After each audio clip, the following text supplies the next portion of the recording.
सत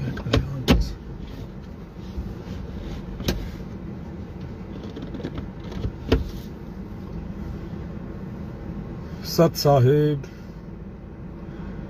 बंदी छोड़ सतगुरु रामपाल जी परमेश्वर जी की जय हो। परमपिता परमात्मा सारी सृष्टि के रचनहार, कुल मालिक, असंख्य ब्रह्मांडों के स्वामी, जगत गुरु संत शिरोमणि सतगुरु रामपाल जी परमेश्वर जी के चरण कमल में मुझ दो कोड़ी के नीच प्राणी पवन दास का कोटि कोटि सादर दंडवत प्रणाम। और आप सभी सत्सेवक भाई बहनों को दास की तरफ से सत साहिब। सभी भाई बहन एक बार लाइव जुड़ जाएं और वीडियो को ज्यादा से ज्यादा शेयर करें। आज लाइट की थोड़ी सी प्रॉब्लम थी, इसलिए एक भगत भाई बहन है, एक भगत भाई हैं अपने जयपुर से, दास उनके साथ में बैठा हुआ है उनकी गाड़ी में। तो अगर लाइट में थोड़ी दिक्कत आए तो दास माफी चाहता उसके लिए। फिर भी काम चलाऊ काम है अपना, इतना तो हो जाएगा। तो एक बार वीडियो को ज्यादा से ज्यादा सभी भाई बहन शेयर कर दें। दो तीन छोटी छोटी बातें हैं, वो बातें आप सभी भाई बहनों के सामने रखनी है। आप लाइव जुड़ें और वीडियो को ज्यादा से ज्यादा शेयर करते रहें, तब तक परमात्मा का मंगलाचरण कर लेते हैं। सत साहिब सतगुरुदेव की जय। बंदी छोड़ सतगुरु रामपाल जी भगवान की जय। गरीब नमो नमो शतपुरस को नमस्कार गुरु की नहीं। सुर नर मुनि जन साधुआ संतों सर्वस दीन। सतगुरु साहिब संत सब दंडोतम प्रणाम।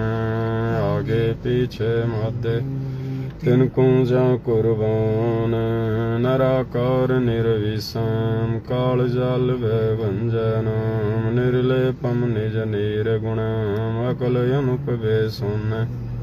सोहम सुरति समापतम सकल समाना नीरतिल। उजल हिरंबर हरदम बेपरवाय था। वार पार नहीं मध्य तम गरीब जो सुमर सिद्ध होई। गणनायक गलताना करो अनुग्रह सोही। पारस आदि गणेश मनो गणनायक देवन देवा। करण गाल लोलाऊं आदि अंत करु सेवा।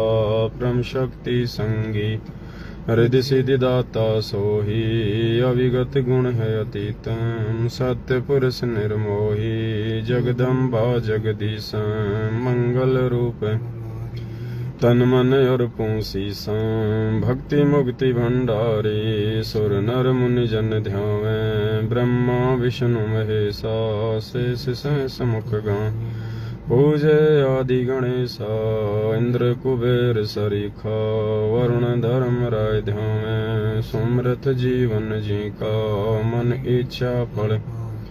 33 कोटि अधारा ध्यावे सहस 88। उतरे भव जल पारा कटहि की फांसी। 33 कोटि आधार ध्यावे सहस 88। उतरे भव जल पारा कटहि की फांसी। सत साहिब।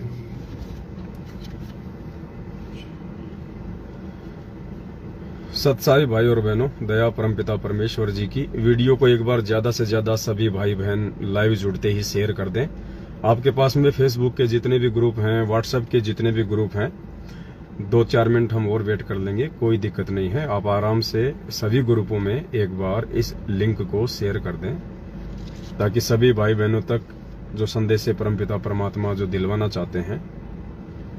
और इस कलयुग की पिछली पीढ़ी में जिस प्रकार से काल भगवान हावी है, विशेषकर उन जीव आत्माओं के ऊपर, उन परमेश्वर की प्यारी आत्माओं, भक्त आत्माओं के ऊपर, जिनको परमात्मा ने सेलेक्ट कर लिया है, परमात्मा ने चुन लिया है। और परमेश्वर उन आत्माओं को सचेत करने के लिए किसी भी विधि का प्रयोग करेंगे, किसी को भी निमित्त बनाएंगे और उन आत्माओं को ज्ञान आधार से इतना तैयार करेंगे कि वो आत्मा कभी विचलित ना हो, किसी की अफवाहों का शिकार ना हो और परमपिता परमेश्वर जी के चरणों में वो अटूट श्रद्धा और विश्वास के साथ में जुड़ी रहें। आप भाई बहन जुड़ते हैं तब तक आपको एक छोटी सी बात बताता हूं। आज हरियाणा से एक भगत भाई का फोन आया, और क्योंकि अब पुण्यात्माओं दिन ब दिन सतलोक आश्रम मैनेजमेंट हरियाणा से भाई बहन टूट रहे हैं, क्योंकि उन्होंने देख लिया कि उधर कुछ भी नहीं है। उस पेड़ की, कौन से पेड़ की? सतलोक आश्रम मैनेजमेंट हरियाणा रूपी पेड़ की जड़ें परमेश्वर ने बरवाला कांड 2014 के बाद लाइव जो इंटरव्यू दिया था परमात्मा ने टीवी चैनलों को कि भाई ये कमांडो वगैरह मैंने नहीं बनाए, ये राष्ट्रीय समाज सेवा समिति मेरी नहीं है, मैंने किसी को नहीं कहा कि तुम ऐसा करो वैसा करो। उसी दिन से परमपिता परमेश्वर जी ने इस मैनेजमेंट को अपने से दूर कर दिया था, समिति को अपने से दूर कर दिया था, अपने परिवार को अपने से दूर कर दिया था। उसके बाद से इन लोगों का सूखना तय है, क्योंकि परमेश्वर ने बताया कि जो पेड़ होता है, चाहे कितना ही भारी पेड़ हो, चाहे बरगद का पेड़ हो, चाहे नीम का पेड़ हो, और एक बार किसी आंधी तूफान में यदि उसकी जड़ें उखड़ जाती हैं तो वो जमीन पे आड़ा गिर जाता है, तिरछा गिर जाता है और उसकी जड़ें बाहर आ जाती हैं। उसके बाद भी वो जो पेड़ है 10-12 दिन तक हरा भरा दिखाई देता है, लेकिन असल में एक दिन वो सूख जाता है फिर, क्योंकि उसकी जड़ें जमीन से बाहर आ चुकी हैं, वो खोखला हो चुका है।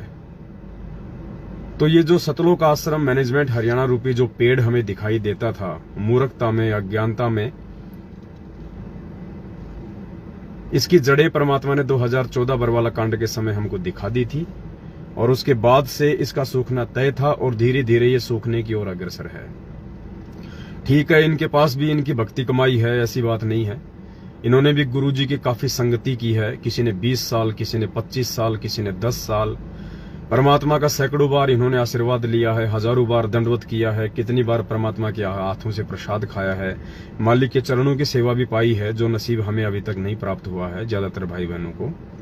तो पुण्यात्मा भक्ति तो है ही इनके पास, और परमेश्वर का विधान है कि जब तक आपके पास में आपके पुण्य हैं, संचित हैं, तब तक आप चाहे कितने खोटे कर्म करो, कितने उल्टे कर्म करो, परमात्मा आपको कांटा भी नहीं चुभने देगा। और जिस दिन आपके वो पुण्य कर्म समाप्त हो जाएंगे, उसके बाद आपके पाप कर्मों का दौर शुरू होगा। फिर देखना आपके जीवन में कैसे निराशा, उदासी, अकेलापन, तरह तरह के ब्रेक कर झटके आने शुरू हो जाएंगे। तो 7 साल से संगत ने देख लिया, इनकी संगति करके, ज्योति पाठ करवा करवा के, जाट आरक्षण में धक्के खा के, इनके कहने पे गैंगस्टरों की सीबीआई जांच में समर्थन करके, पैसा देके, कुपात्रों को, अनुपदेशियों को, तरह तरह की रैली और धरनों में शामिल होके, आंखों पे काली पट्टी बांध के, जैसा मैनेजमेंट ने कह दिया, जैसा कोऑर्डिनेटर ने आदेश दे दिया, उन चीजों को फॉलो करके, नामदान केंद्रों पे जा जाके, इशार की तारीखों पे धक्के खा खा के, सबने घुटने तोड़ तोड़ के पिछले 7 साल से देख लिया। आज उनके हाथ में कुछ भी नहीं आ रहा। जब तक उनकी बैटरी चल रही थी तब तक उनको लगा कि हमें इशार तारीखों पे जाने से फायदा हो रहा है, हमें ज्योति पाठ करवाने से फायदा हो रहा है।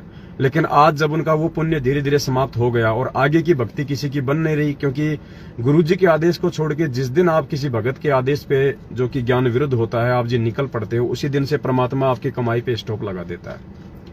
आगे आपकी कमाई नहीं बनती।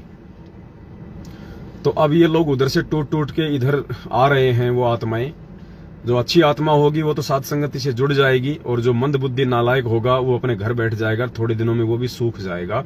क्योंकि वर्तमान समय में जब तक गुरुजी हिसार जेल से बाहर नहीं आ जाते हैं, आपको यदि भक्ति करनी है तो साथ संगति से जुड़ना पड़ेगा, आपको सच्चाई का साथ देना पड़ेगा, आपको ज्ञान आधार से गुरुदेव को परमात्मा मान के 5 यज्ञ करने पड़ेंगे, आपको गुरुजी को भोग लगाना पड़ेगा, गुरुजी का प्रगट दिवस भी मनाना पड़ेगा। अन्यथा आप घर बैठ के भक्ति नहीं कर सकते। घर बैठ के भक्ति करने वाला समय आगामी समय में आएगा, जब परमात्मा सारी व्यवस्था करके सतलोक चले जाएंगे। उसके बाद हमें कहीं हांडने की, कहीं फिरने की, किसी आश्रम में धक्के खाने की कोई जरूरत नहीं है, क्योंकि घर घर में गुरुदेव ने कहा कि ज्ञान होगा, सीडी होगी, डीवीडी होगी, और किसी को कोई प्रॉब्लम नहीं होगी। तो आप बहुत सारे भगत भाई बहन जुड़ चुके हैं, फिर भी एक बार दास निवेदन करेगा, वीडियो को थोड़ा आगे शेयर कर दें। तो उस भगत भाई बहन ने आज दास को बताया कि मैं भिवानी आश्रम में सेवा किया करता था, और एक वकील और कुछ भगत भाई गुरुजी से मिलाई के ऊपर मिलने के लिए गए थे हिसार जेल में, और उन भक्तों ने गुरुजी से शाबाशी लेने के लिए कि गुरुजी हमारी बात सुनेंगे तो बड़े प्रसन्न होंगे, बड़े खुश होंगे परमात्मा कि वाह बेटा वाह, तुमने तो किला जीत लिया। तो उन भक्तों ने गुरुजी से बड़े खुश होकर कहा कि परमात्मा, पता नहीं परमात्मा तो कहाँ है, नहीं कहा, ये दास के मुंह से निकल जाता है परमात्मा। उन्होंने कहा वो भाई बता रहा था, उन्होंने कहा गुरुजी अपनी संगत को 1 करोड़ होने में केवल 3 लाख भक्तों की कमी है।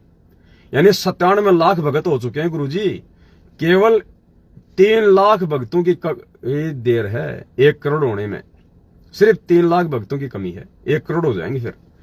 तो गुरुजी ने कहा नालायको, मेरे तो भगत ही टोटल 3 लाख हैं, ये 97 लाख क्या है रोड़ा है, ये 97 लाख क्या है, ये मेरी समझ से बाहर है। परमात्मा ने कहा, आज उस भाई ने बताई ये बात, ये मैनेजमेंट वाले इन बातों को बाहर नहीं आने देते। जब उसने कहा ना गुरुजी हमारी संगत 1 करोड़ होने में मात्र 3 लाख भगत बाकी हैं, 97 लाख हो गए, तो गुरुजी ने कहा कि मेरी तो संगत ही टोटल 3 लाख है, मेरे तो भगत ही 3 लाख हैं, ये 97 लाख क्या माजरा है। तो पुण्यात्माओं, ये 3 लाख जो भगत परमात्मा ने बताए हैं ना, उनमें से ज्यादातर तो 7 संगतियों से जुड़ चुके हैं, लाख भगत से ऊपर 7 संगतियों से जुड़ चुके हैं। और जो बाकी के परमात्मा ने 2 लाख और बताए, वो मैनेजमेंट से किसी भी समय दूर होके 7 संगति से जुड़ने के बिल्कुल नजदीक हैं, क्योंकि वीडियो सब देख रहे हैं, सच्चाई का सबको पता है। ये देखा देखी का होगा एक बार मार्ग, ध्यान रखना। जैसे सतलोक में देखा देखी से आए थे ना, वैसे यहां भी एक बार शुरू में जो आत्मा आ गई वो तो ज्ञान आधार से आ गई। अब कुछ भाई बहन देखा देखी में आएंगे, तो जो देखा देखी में फिलहाल 7 संगत से जो जुड़ेंगे, उन भाई बहनों को समझाने के लिए हमने बार बार लाइव आना पड़ेगा, छोटे छोटे पॉइंट पे हमने उनको समझाना पड़ेगा, ताकि वो पुण्यात्मा मार ना खा जाए किसी भी पॉइंट को लेके। तो दास की जो सेवा लगाई है परमपिता परमेश्वर सतगुरु रामपाल जी भगवान ने, वो पुण्यात्माओं निष्पक्ष होके और भगत समाज के हित में जो हो, उस बात को आप सभी भाई बहनों के सामने मैं रख दूं लाइव आके। इसीलिए भगवान ने ये मोबाइल दिए हैं, ये सोशल मीडिया दिया है, इस 2 कौड़ी के तुच्छ प्राणी को थोड़ा सा जो है ये भेजा दिया है, दिमाग दिया है कि आप भाई बहनों को आके थोड़ा अवगत करवाता रहूं। तो आज का जो लाइव का विषय है, वो एक भाई ने दास को मैसेज किया था दिन में कि भगत जी, दास की समझ में नहीं आ रहा कि ये अन्न देव की आरती और भोग की आरती, ये दोनों अलग अलग है क्या? जो हम अन्न देव की आरती करते हैं, तो क्या वो परमात्मा की आरती नहीं है क्या?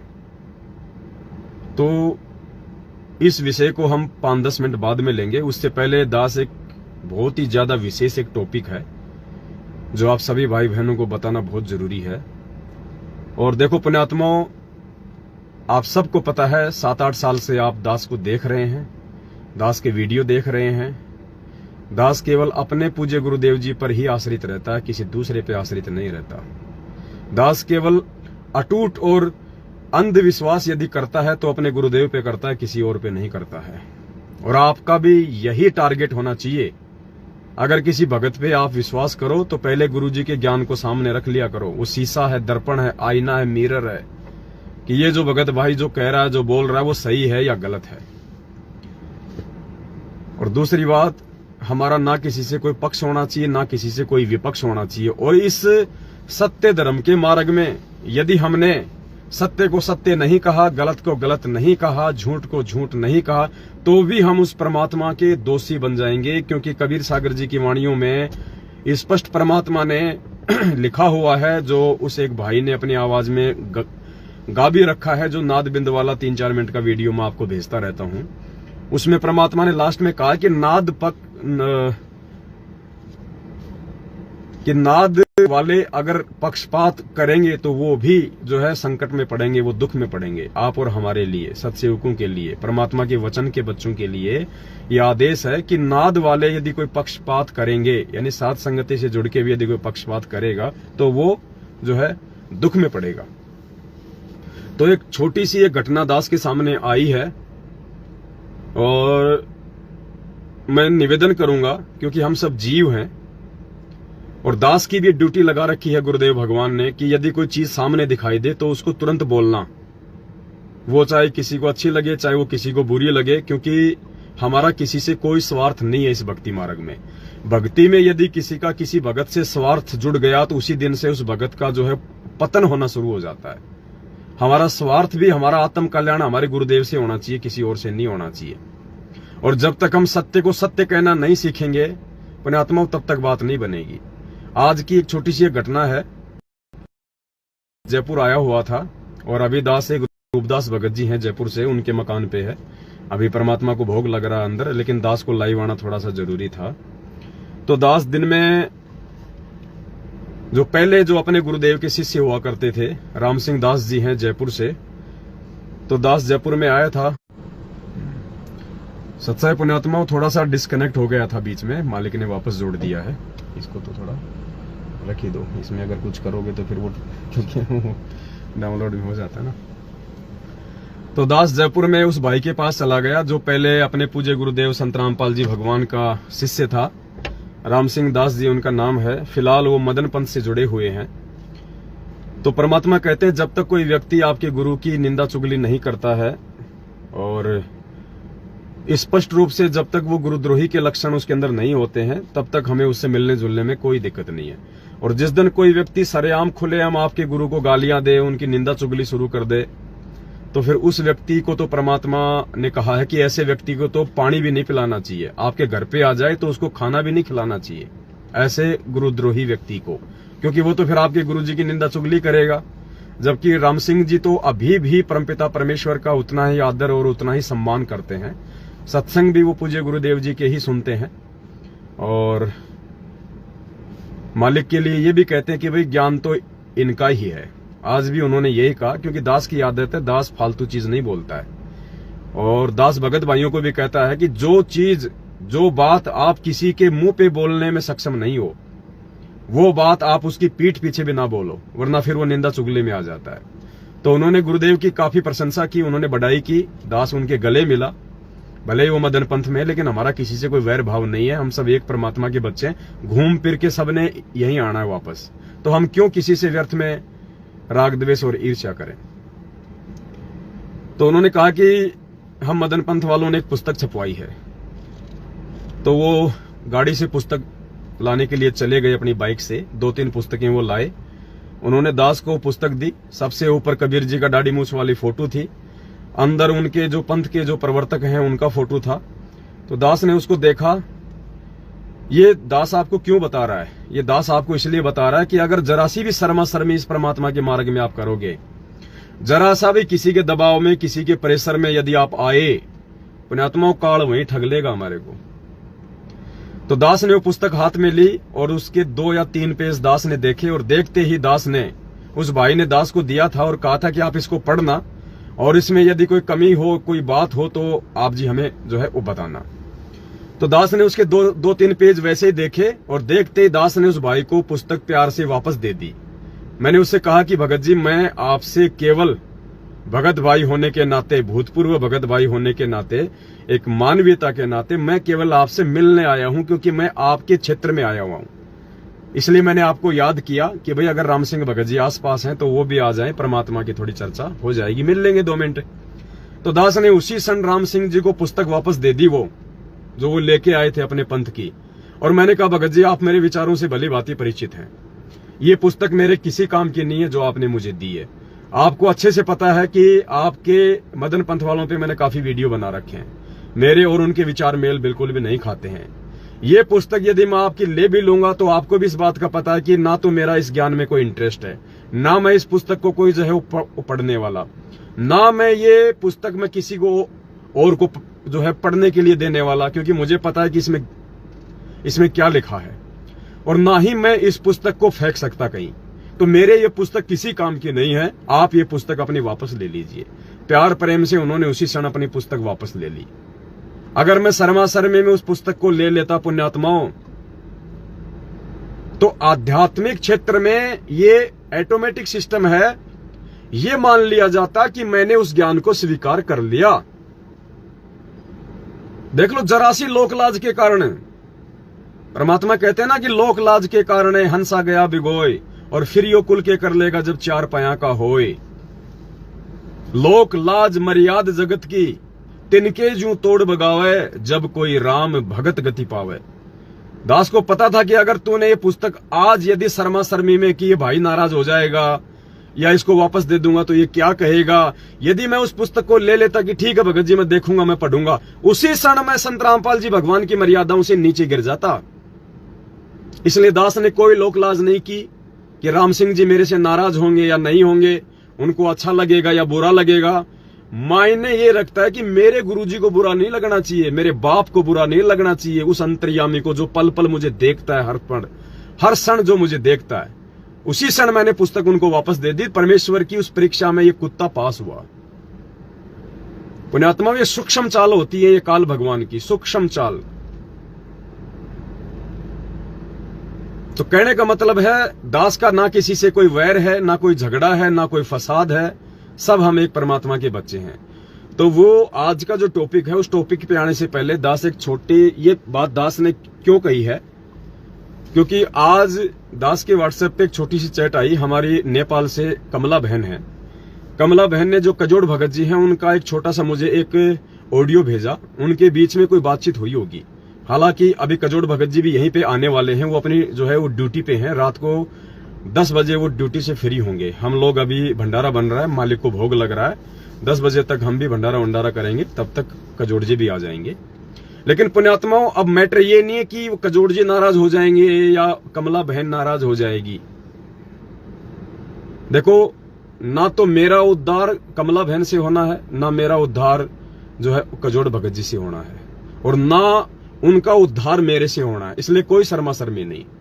जिस सेवा के लिए भगवान ने निमित्त बनाया है वो सेवा आपको करनी पड़ेगी, वो सेवा आपको बतानी पड़ेगी। अगर नहीं बताओगे, नहीं करोगे, गुरुजी के दोषी हो जाओगे। ये काम दास नहीं करेगा। मुझे अपने परमात्मा को प्रसन्न रखना है। तो मैं कजोड़ जी से भी निवेदन करूंगा, और जो कमला बहन जो लाइव जुड़ी हुई है फिलहाल नेपाल से, मैं उससे भी निवेदन करूंगा, दास के भावों को समझने का प्रयास करना। कोई मन में कोई अपने ऐसे वैसे विचार लाने की आवश्यकता नहीं है, क्योंकि हम सब जीव हैं। त्रुटियां किसी से भी हो सकती हैं, लेकिन हमने अपने मन में एक दूसरे के प्रति कोई ऐसा भाव नहीं लेके आना है। हमने समझने का प्रयास करना है कि क्या वास्तव में ये सत्य है या गलत है। जो छोटी सी घटना जो आज जो घटी है, हो सकता है कमला बहन को भी इस बात का नहीं पता होगा कि क्या घटना घट गई, और कजोड़ जी को भी नहीं पता अभी तक कि क्या घटना घट गई। लेकिन जो ऑडियो मेरे पास में आई है, उस ऑडियो के माध्यम से परमात्मा ने क्या जो है आने वाले समय में कोई ऐसी त्रुटि भगत समाज से ना हो जाए, उसको रोकने के लिए, क्योंकि आपको पता है पुण्यात्मा, वो परमात्मा उसी क्षण दास के अंदर प्रेरणा कर देते हैं, और दास को मजबूरन बोलना पड़ता है। दास की औकात नहीं है कि दास बोल दे, लेकिन परमात्मा जी बुलवा देते हैं। फिर चाहे प्रधानमंत्री के खिलाफ बोलना हो, चाहे राष्ट्रपति के खिलाफ बोलना हो, जो सत्य है फिर दास को बोलना पड़ता है। दास मजबूर है, क्योंकि पीछे से परमात्मा का प्रेशर होता है। मैं जीव हूं, मैं शर्मा शर्मी कर सकता हूं, लेकिन परमात्मा ने यदि बुलवाना है तो बैसाराम की तरह बुलवा देगा, वो इंसानी भाषा में बुलवा देगा वो। तो कजोड़ जी और कमला बहन से मेरा निवेदन है, मेरी बातों का अन्यथा कोई जो है मतलब ना निकाले। और आपको पता है कि दास बिल्कुल इस मामले में बिल्कुल स्पष्टवादी है। जो सेवा भगवान ने दी हुई है, हो सकता है परमात्मा ने इन दोनों को इस घटना के लिए निमित्त बनाया हो। मैं ये नहीं कहता कि उनकी गलती है, हो सकता है परमात्मा तो जानबूझ के भी गलतियां करवा देते हैं भाई, एक संदेशा दिलवाने के लिए। आपने देखा होगा ना, परमात्मा का एक सत्संग था रामानंद जी का, तो गुरुजी ने कहा कि मालिक ने रामानंद जी से, मतलब क्या प्रकरण था परमात्मा का, रामानंद, हाँ, रामानंद जी बार बार सवाल कर रहे थे। तो गुरुजी ने बताया कि परमात्मा जानबूझ के उसके मन में शंका पैदा कर रहे थे। कबीर जी 650 साल पहले जानबूझ के रामानंद जी के मन में शंकाएं पैदा कर रहे थे। क्यों? वो शंकाएं परमात्मा इसलिए पैदा कर रहे थे ताकि ये जो मैं चाहता हूं वो सवाल पूछे, और इन सवालों का आज मैं जवाब दूं, और ये जवाब आगे चल के कबीर सागर में लिपिबद्ध हों, और आगे पिछली पीढ़ी की आत्माएं फिर वो गलती ना करें जो गलती आज ये रामानंद करने जा रहा है। इसलिए गुरुजी ने कहा कि परमात्मा जानबूझ के उसके अंदर शंका पैदा कर रहे थे। तो हो सकता है परमात्मा ने इन दोनों भाई बहनों को निमित्त बनाया हो, और दास को फिर संदेशे के लिए निमित्त बनाया हो। तो ध्यान से सुनने की बात है पुण्यात्माओं। ये जो घटना वर्तमान में जो घट रही हैं, ये जरूरी नहीं है कि आज हमारे लिए ही ये सबक हैं। ये वीडियो फिर आने वाली आत्माओं के लिए, क्योंकि हजारों साल ये साइंस चलेगी। जब तक ये गुरु जी का ज्ञान चलेगा, गुरु जी का नाम चलेगा, जब तक ये कलयुग में ये सतयुग चलेगा 2000, 3000, 4000 साल तक, तब तक ये साइंस चलेगा, ये विज्ञान चलेगा, ये टीवी, रेडियो, मोबाइल सब चलेंगे और तब तक ये वीडियो भी चलेंगे। तो ये आने वाली आत्माओं के लिए भी सबक बनेंगे कि हमने छोटी छोटी बातों पे भी कितना गौर करना पड़ेगा।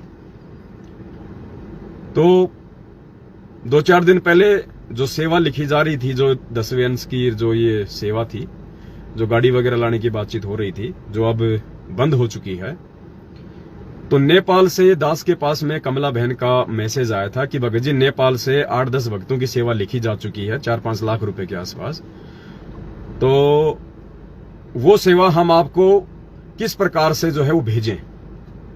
तो दास ने कहा कि बहन जी 1-2 दिन में दास आपको बता देगा और उसके बाद आप जी उस सेवा को भेज दो। पुण्यात्माओं, इंडिया में अभी तक 5-5 लाख रुपए की एंट्रियां हैं, 2, 3, 1-1.5 लाख की तो सैकड़ों एंट्रियां हैं। 5-5 लाख तक की एंट्रियां हैं। अब विचार करना, दास ने अभी तक किसी को भी नहीं कहा कि आप जी वो पैसा दो। आप जी ने जो एंट्री करवाई थी, भगत जी आप वो कब भेज रहे हो, आपको क्या खाता नंबर दूं, आपको क्या दूं, अभी तक दास ने किसी भी प्रकार के किसी भी भाई को फोन नहीं किया है, क्योंकि दास ने पहले ही ये स्पष्ट कर दिया था कि ये कुछ अलग सेवा है और इस सेवा के लिए परमात्मा ने केवल अकेले पवन दास को ही निमित्त बनाना है। इसलिए ये पवन दास अपने दोनों नंबर दे रहा है और आपने इस पवन दास को ही एंट्री करवानी है, किसी और व्यक्ति को सेवाओं की एंट्री नहीं करवानी। और जब तक ये पवन दास आपको वापस फोन करके आपको जब तक ये बात ना कहे कि भगत जी आपने जो एंट्री करवाई थी वो आप जी इस खाता नंबर में भेज दो, तब तक आपने वो पैसा किसी को नहीं भेजना, चाहे ब्रह्मा विष्णु महेश का फोन क्यों ना आए। ये बात दास ने आप लोगों को अच्छे से समझा दी थी। पुण्यात्माओं, मैटर कोई पैसे का नहीं है, ना यहां किसी को कोई पैसे की भूख है, ना मुझे पैसे की भूख है, ना कजोड़ जी को पैसे की भूख है, ना किसी और को पैसे की भूख है। संदेशा समझना, परमात्मा क्या दिलवाना चाह रहे हैं।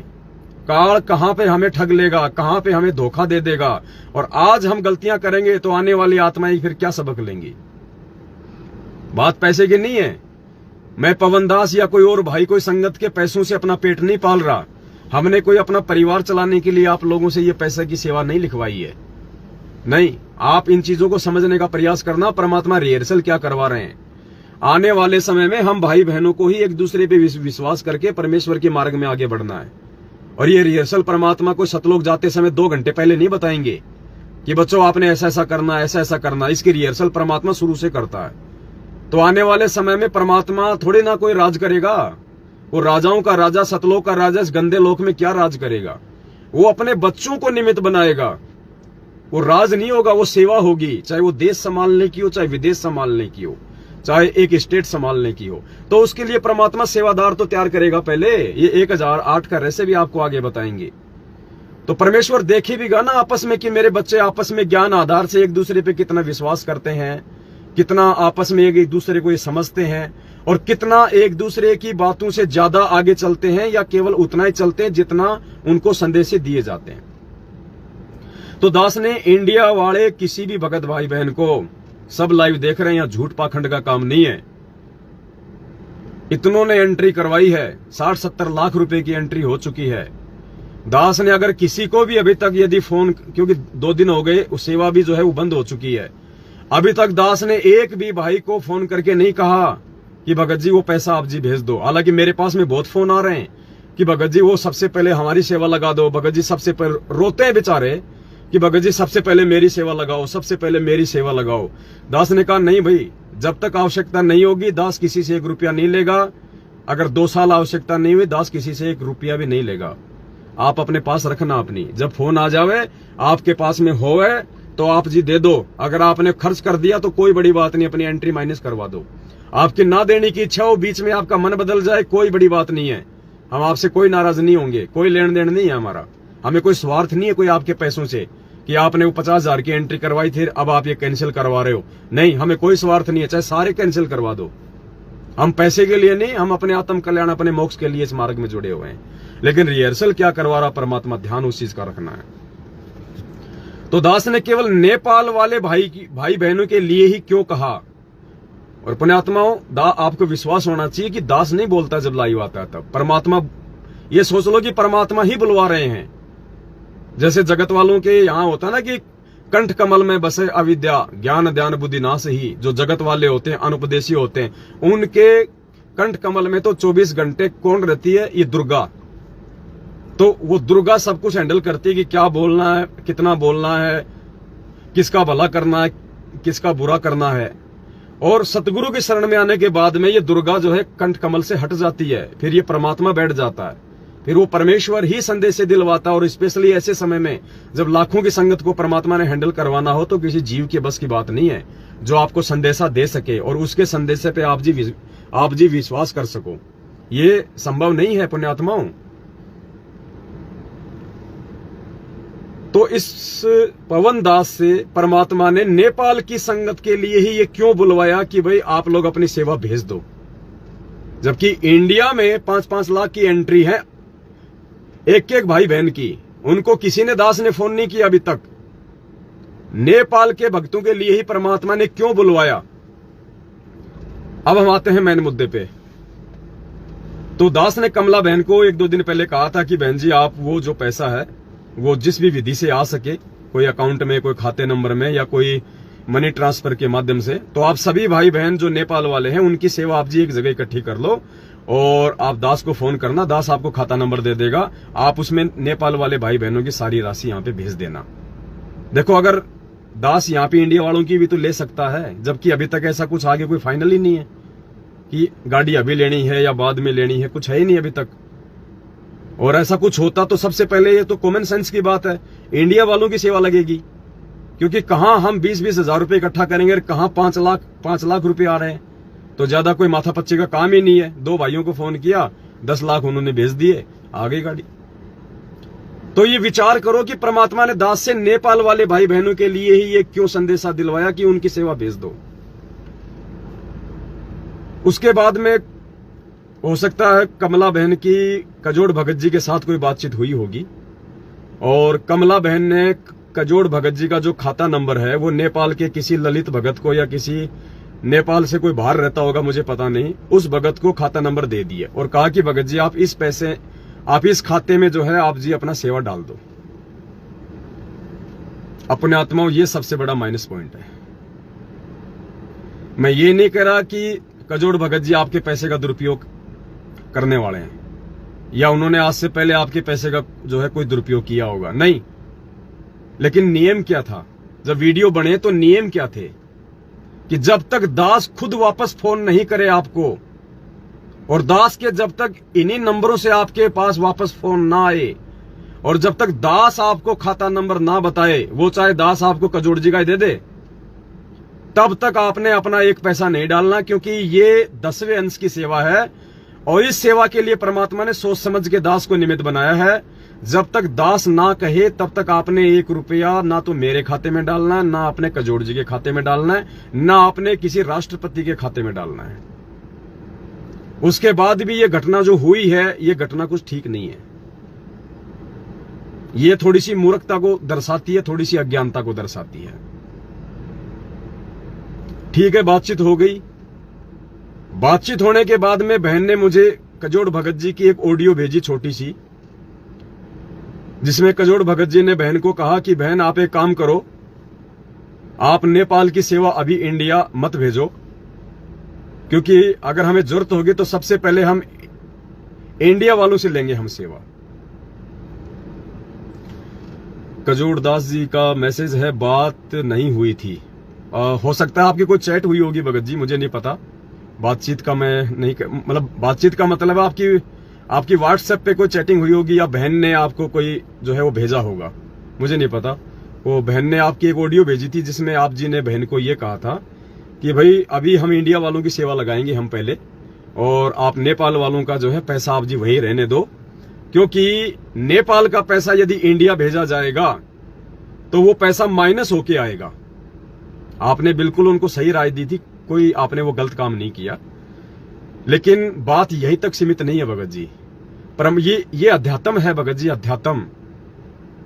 और अध्यात्म में यदि निमित्त कर्ता के अकॉर्डिंग यदि कोई काम हो रहा है और निमित्त कर्ता के बीच में यदि कोई इंटरफेयर होता है तो भगत जी वहां पे दिक्कत आ जाती है फिर। वरना मुझे आवश्यकता नहीं थी मेरे नंबर देने की। हर बार तो मैंने संगत में आप जी का खाता दिया हुआ भगत जी, लेकिन आपका खाता सिर्फ और सिर्फ किस लिए दिया था? ज्योति के पैसे डालने के लिए। जो भाई बहन अपने घर पे ज्योति नहीं जला पा रहे हैं किसी मजबूरीवश, वो भाई बहन कजोड़ भगत जी के अकाउंट में अपनी ज्योति जलवाने के लिए अपना घी का पैसा भेजें। बाकी यदि किसी को अपनी सेवा भेजनी होती थी तो हम बात करके दिया करते थे। लेकिन ये 10वें अंश की बात है, ये वर्तमान की जो सेवा है, ये उसके विषय में दास ने सभी को लाइव में बोल दिया था कि जब तक दास फोन ना करे तब तक आपने कोई सेवा कहीं नहीं भेजनी है। तो आपने बहन को ये सुझाव दिया था और बिल्कुल आपने सही दिया सुझाव, आपकी गलती नहीं है इसमें। आपने कहा कि बहन नेपाल से यदि 9,000 रुपये आप इंडिया भेजोगी तो तकरीबन 4 या 5,000 रुपये माइनस हो जाएंगे और भगत की 4,000 या 5,000 रुपये सेवा इंडिया आ पाएगी। तो वो पैसा भगतों का वेस्ट हो जाएगा, कोई मतलब नहीं रहेगा। तो नेपाल में यदि कभी कोई सेवा हुई, कोई भक्ति बोध छपवानी है, कोई पुस्तक छपवानी है, तो वो पैसा नेपाल में ही यूज कर लिया जाए। और इंडिया में भगत भाई बहनों ने काफी संख्या में पैसा जो है लिखवा दिया है, तो पहले हम इंडिया वालों से ही हम उस पैसे का यूज करेंगे। बिल्कुल भगत जी, आप बिल्कुल राइट हैं, कहीं कोई दिक्कत नहीं है। जो बात है दास वही बोलेगा, दास की सेवा भगत जी यही है। लेकिन इससे ऊपर भगत जी अध्यात्म है, इससे ऊपर भी परमात्मा ने कुछ चीजें जो है दास को समझा रखी हैं। अब आप लोगों के समझ में आएंगी वो चीज कि आपने जो उनको सलाह दी वो आपके लेवल तक ठीक थी, लेकिन दास के लेवल के हिसाब से वो ठीक नहीं थी। क्योंकि दास को परमात्मा ने जिस प्रकार से निमित्त बनाया है वर्तमान में, तो दास को परमात्मा क्या संदेश देने के लिए निमित्त बनाते हैं, उनका क्या मतलब होता है, क्या उनका अर्थ होता है, ये वो परमात्मा जानता भगत जी। तो बहन ने आपकी वो ऑडियो मुझ दास के पास में भेजी, तो तुरंत परमात्मा ने दास को जो है वो प्रेरणा की। तो मेरे कहने का मतलब ये है बहन जी, अब आप इन चीजों पे आप विचार करना, अब आप इन चीजों पे विचार करना, क्योंकि आपने डायरेक्ट कजोड़ जी का नंबर, खाता नंबर आपने उस भगत को भी भेज दिया, जैसा कि आपने अपनी ऑडियो में जिक्र किया। जबकि मेरी तरफ से कोई हरी झंडी नहीं थी कि आपने कजोड़ जी का खाता भेजना है या मेरा खाता नंबर भेजना है या किसी और का भेजना है। तो सबसे पहली जो गलती है जो कमला बहन की, देखो जो गलती वो गलती है पुण्यात्माओं।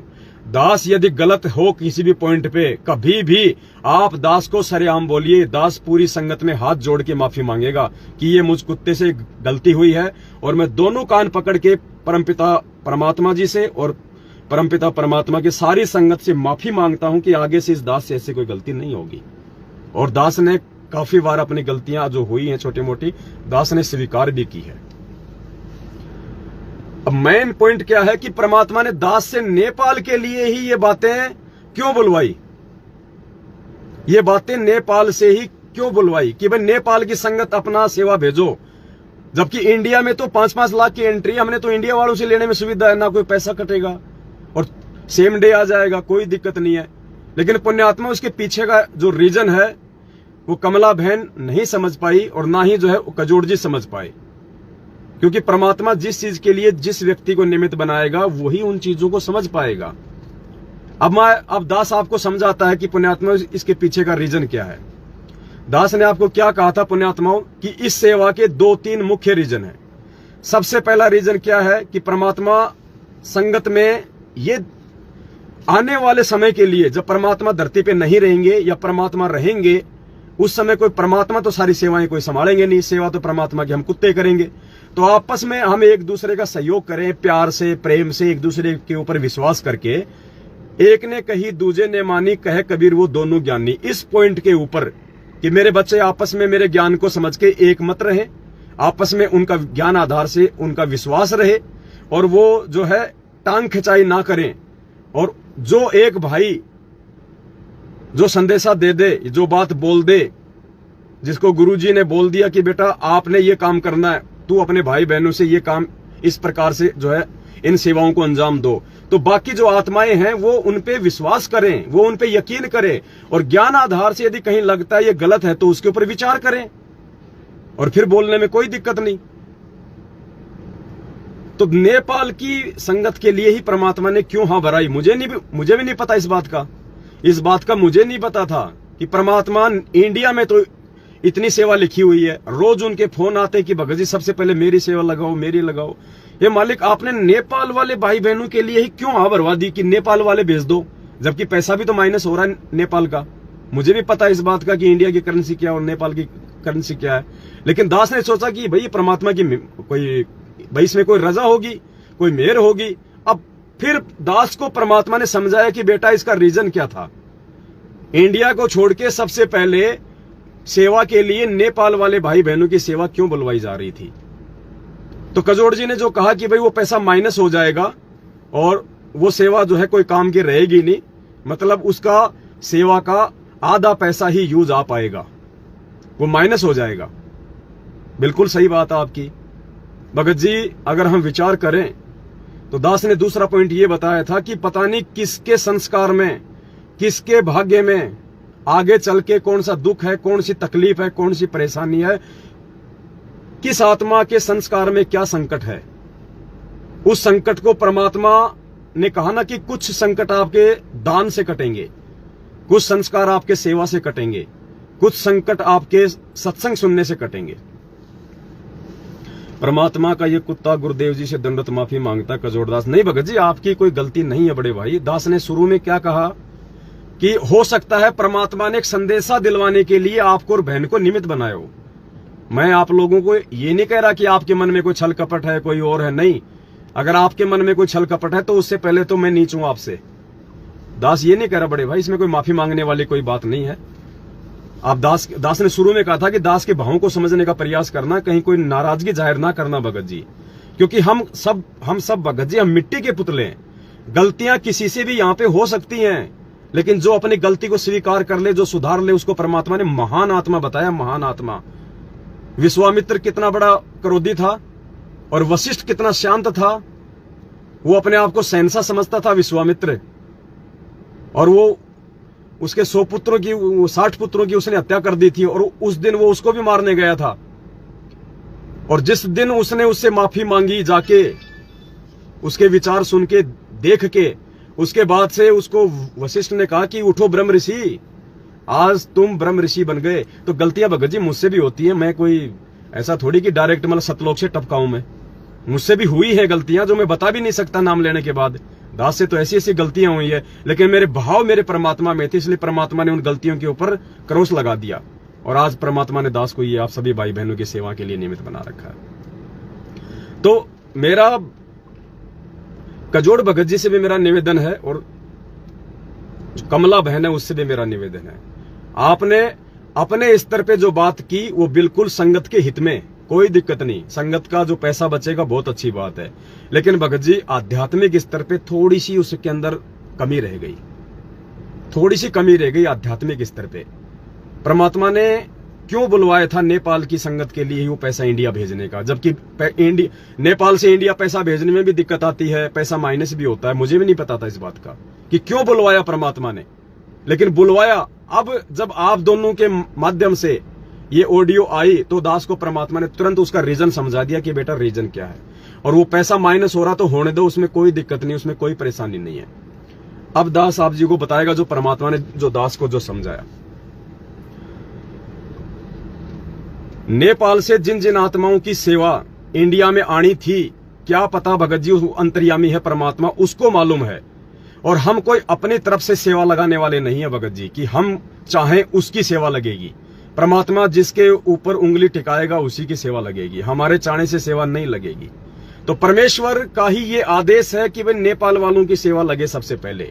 अब क्या पता जो नेपाल वाली आत्माएं हैं उनके संस्कार में आगे क्या संकट है, कोई तकलीफ है, कोई परेशानी है, और परमात्मा ने सबसे पहले उनका वो पैसा लगा के उनको कोई राहत देनी हो, परमात्मा ने उनकी कोई रक्षा करनी हो, ये तो मालिक जाने, इसलिए परमात्मा ने बुलवाया। अब यदि वहां पे ऐसी स्थिति में जब परमात्मा उस पैसे को लगवा रहे हैं सबसे पहले नेपाल वाले को, और उस पैसे में यदि भगत जी यदि 50% माइनस जा रहा है तो जाने दो, फिर उस पैसे को नहीं देखना। हमने उस पैसे को नहीं देखना। महत्व उस पैसे का नहीं है कि नेपाल से जो सेवा आएगी उसमें से 60% सेवा जो है बेकार चली जाएगी, केवल 40% ही काम आएगा। भगत जी द्वापर युग में जब वो पूर्ण परमात्मा अंधे महात्मा की भूमिका करके और जब वो द्रौपदी जनाना घाट पे नहाने के लिए गई थी और परमेश्वर को पता था, उस कबीर परमात्मा को पता था कि ये मेरी प्यारी आत्मा है और आने वाले समय में इसके ऊपर बहुत बड़ा संकट आएगा, इसकी इज्जत रक्षा के लिए इसको नंगा किया जाएगा, उस समय इसकी इज्जत रक्षा के लिए आज मैं इससे दान लूं, आज मैं इससे वो कपड़े का दान लूं, ताकि आगे चल के जब इसकी शादी हो जाएगी और जब दुशासन इसकी साड़ी खींचेगा, इसको नंगा करेगा, उस समय ये आज का दिया हुआ जो दान है इसको मैं उस समय दूं। और उस समय भगत जी उस परमात्मा ने ये नहीं देखा था कि द्रौपदी का साड़ी का 60% हिस्सा बेकार जाएगा, वो तो अंतर्यामी था, उसको पता था इस बात का। उस मालिक ने उस अंधे महात्मा के रूप में केवल 9 इंच का ही साड़ी का टुकड़ा लेना था, लेकिन वो 9 इंच का साड़ी का टुकड़ा लेने के लिए परमात्मा ने द्रौपदी की पूरी साड़ी की साड़ी बर्बाद करवा दी। क्या उस परमात्मा को नहीं पता था इस बात का कि मेरे हिस्से में वो 9 इंच का टुकड़ा कब आएगा? क्या जब द्रौपदी ने जब पहली बार वो साड़ी का टुकड़ा फाड़ा, क्या परमात्मा उसको अपनी तरफ नहीं बुला सकता था? अरे जब परमात्मा ने शेख तकी की आंखें खोलनी थी तो परमात्मा ने उसी क्षण कमाल की जो लाश बहती आ रही थी उसको अपनी तरफ मोड़ लिया था परमात्मा ने। क्या वो लाश सीधी नहीं जा सकती थी? लेकिन परमात्मा ने अपनी वचन शक्ति से लाश को अपनी तरफ मोड़ लिया, वो किनारे पे आ गई, क्योंकि परमात्मा ने उसको जिंदा करके लाखों लोगों की आंखें खोलनी थी। तो क्या उस अंधे महात्मा के रूप में वो कबीर परमात्मा जब द्रौपदी ने पहली बार साड़ी का टुकड़ा फेंका था, क्या परमात्मा उस साड़ी के टुकड़े को नहीं उठा सकते थे? लेकिन परमात्मा ने जानबूझ के द्रौपदी के भाव देखने के लिए, द्रौपदी के अंदर का विश्वास देखने के लिए और द्रौपदी से ज्यादा वो दान करवाने के लिए मालिक ने साड़ी के टुकड़े को बहने दिया। क्या वो साड़ी कोई फ्री में आई थी? राजा की लड़की थी, उस समय के हिसाब से लाखों रुपए की साड़ी होगी, उसकी कीमती साड़ी होगी उसकी। अब यदि परमात्मा सोचता कि भैया इसका 60% हिस्सा बेकार जाएगा और मेरे हिस्से में तो केवल 9 इंच का टुकड़ा आएगा, भगत जी परमात्मा ने वो 9 इंच का टुकड़ा जो लिया था और बाकी की साड़ी जो बेकार चली गई थी, उस 9 इंच के टुकड़े के प्रतिफल में परमात्मा ने उसकी इज्जत रक्षा की थी। मालिक ने ये नहीं देखा कि इसका बाकी का जो है बेकार जा रही है साड़ी। तो भगत जी परमात्मा ने यदि वो संदेशा दिलवाया था नेपाल के भाई बहनों को, तो परमेश्वर ने, भाई या तो आप भाई बहनों को इस दास के ऊपर विश्वास नहीं है अभी तक कि भाई परमात्मा ने इस 2 कौड़ी के बुंडी शकल वाले इस पवन दास को निमित्त बना रखा होगा, और अगर विश्वास है तो भाई फिर थोड़ा कोऑर्डिनेशन बना के चलो, फिर थोड़ा सा समझ बूझ के चलो, आपस में सलाह मशवरा कर लो। कजोड़ भगत जी की जो सेवा है ये गवाह है, अभी लाइव हैं। आज से पहले जितना भी पैसा संगत से आया है 8-10 लाख रुपए मैसेज सेवा के लिए, लाइव की सेवा के लिए, मोबाइल खरीदने के लिए, आईपैड खरीदने के लिए, आप कजोड़ भगत जी लाइव हैं, कोई भी भाई इनसे मैसेज करके पूछ सकता है। दास ने कभी भी इनसे सेवा का कोई हिसाब नहीं लिया। कौन भाई लिखवा रहा है, कौन नहीं लिखवा रहा है, किसने कितना लिखवाया है, ये सेवा दास ने कहा था कि कजोड़ भगत जी ये सेवा आपकी है। दास आपकी सेवा में जिंदगी भर इंटरफेयर नहीं करेगा। दास ने कभी भी अब अगर इनसे हिसाब मांगा हो तो आप इनसे पूछ लो। दूसरा, दास ने आज तक जब से कजोड़ भगत जी दास के साथ में सेवा में जुटे हैं और जब से हमने थोड़ा बहुत सेवा संगत से ली है सेवाओं के लिए, कभी भी दास ने यदि अपना खाता नंबर दिया हो किसी को आज तक, सिर्फ कजोड़ जी का ही खाता नंबर दिया है आज तक। और दास ने कभी भी इनकी उस सेवा में, क्योंकि लिखा पढ़ी का काम मुझ नीच से ज्यादा नहीं होता है, मेरा मैथ बहुत कमजोर है, फिर भी परमात्मा ने थोड़ी बहुत दया बख्शी, लेकिन फिर भी दास ने इनसे कभी नहीं पूछा कि भगत जी किसका आ रहा है किसका जा रहा है। जितना दास ने आवश्यकता अनुसार भाई से पैसा मांगा, भाई ने तुरंत निकाल के दास को दे दिया। ये इनका विश्वास और मेरा विश्वास, मैंने इनसे कभी कोई हिसाब किताब आज तक नहीं मांगा। बीच में थोड़ा सा हमारा जो फसाद हो गया था काल प्रेरणा के चलते, तो भगत जी ने वो ज्योतिवाती के लिए थोड़ा सा मना कर दिया था, भाई मैं नहीं जला सकता, वो नहीं कर सकता। तो दास ने उस समय तुरंत ये मैसेज डाल दिया था कि भक्तों, पैसे को लेके कोई भी अपने मन में शंका ना पाड़े कि कजोड़ भगत जी ने या पवन दास ने 1 रुपया भी आपका बर्बाद किया होगा। नहीं, खाते पीते घर का है, अपनी ईमानदारी से अपनी नौकरी करता है। जो बात है मैं सत्य बोलूंगा। सेवा का दुरुपयोग ना हुआ है और जहां तक दास को विश्वास है ना हो सकता है। लेकिन यह मैटर कुछ और है भगत जी। तो या तो आप भाई बहनों को पूर्णतया ये विश्वास नहीं है कि इस बूंदी शकल के प्राणी को परमात्मा ने निमित्त बना रखा होगा, और अगर निमित्त मानते हो तो भगत जी फिर बहुत सोच समझ के चलने की आवश्यकता है। ऐसे तो कल को भगत जी कोई भी अपना खाता नंबर डाल देगा, नीचे लिख देगा प्रार्थी सतगुरु का कुत्ता पवन दास, और ये मेरा नया नंबर है, कोई भी नंबर डाल देगा, ये मेरा खाता नंबर है, जिन जिन भाई बहनों ने सेवा लिखाई है सभी पैसे इस खाते में डाल दो। आप क्या सोचते हो भगत जी? सभी लोग इंटेलिजेंट है संगत में, सभी लोग बुद्धिमान है संगत में। अगर इतने बुद्धिमान होते तो भगवान को पहचान लेते, जन्मदिन नहीं मनाते, साथ संगतियों से जुड़ जाते। आज आप राजनीति क्यों नहीं कर रहे भगत जी? आप किसी को वोट क्यों नहीं डालते? आप किसी को ज्योति पाठ का पैसा क्यों नहीं दे रहे? आप उन नामदान केंद्रों पे क्यों नहीं जा रहे? और जो जा रहे हैं, जो सारे उल्टे काम कर रहे हैं, वो भी तो आप ही के भगत भाई हैं। तो हम ये कैसे कह सकते हैं कि सभी का बुद्धि का लेवल समान है? सभी लोग बिल्कुल सोच समझ के चलने वाले हैं। ऐसे ही साथ संगत में जो लोग जुड़ रहे हैं वो सभी लोग पूर्णतया मर्यादा में नहीं है, वो सभी लोग उतने इंटेलिजेंट नहीं है, उतने होशियार नहीं है जितने होने चाहिए। तो भगत जी अगर हमारे से यदि इस प्रकार की छोटी छोटी त्रुटियां होंगी तो आगे चल के भगत जी नुकसान हो सकता है, क्योंकि ये 10वें अंश का पैसा है, ये हमारे भाई बहनों की सेवा का पैसा है।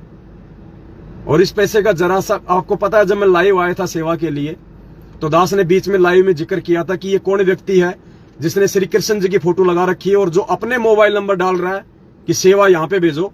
तो दास ने तुरंत आप लोगों को कहा था कि ऐसे ऐसे फर्जी लोग भी आएंगे।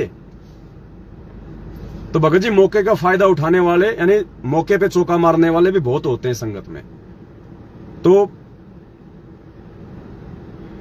दास की विनती है, दास की प्रार्थना है, आप बहुत अच्छे सेवादार हो दोनों भाई बहन, और मैं तो इतना कह सकता हूं कि मैं तो आपके चरणों की धूल के बराबर भी नहीं हूं, क्योंकि मुझे अपनी औकात का पता है।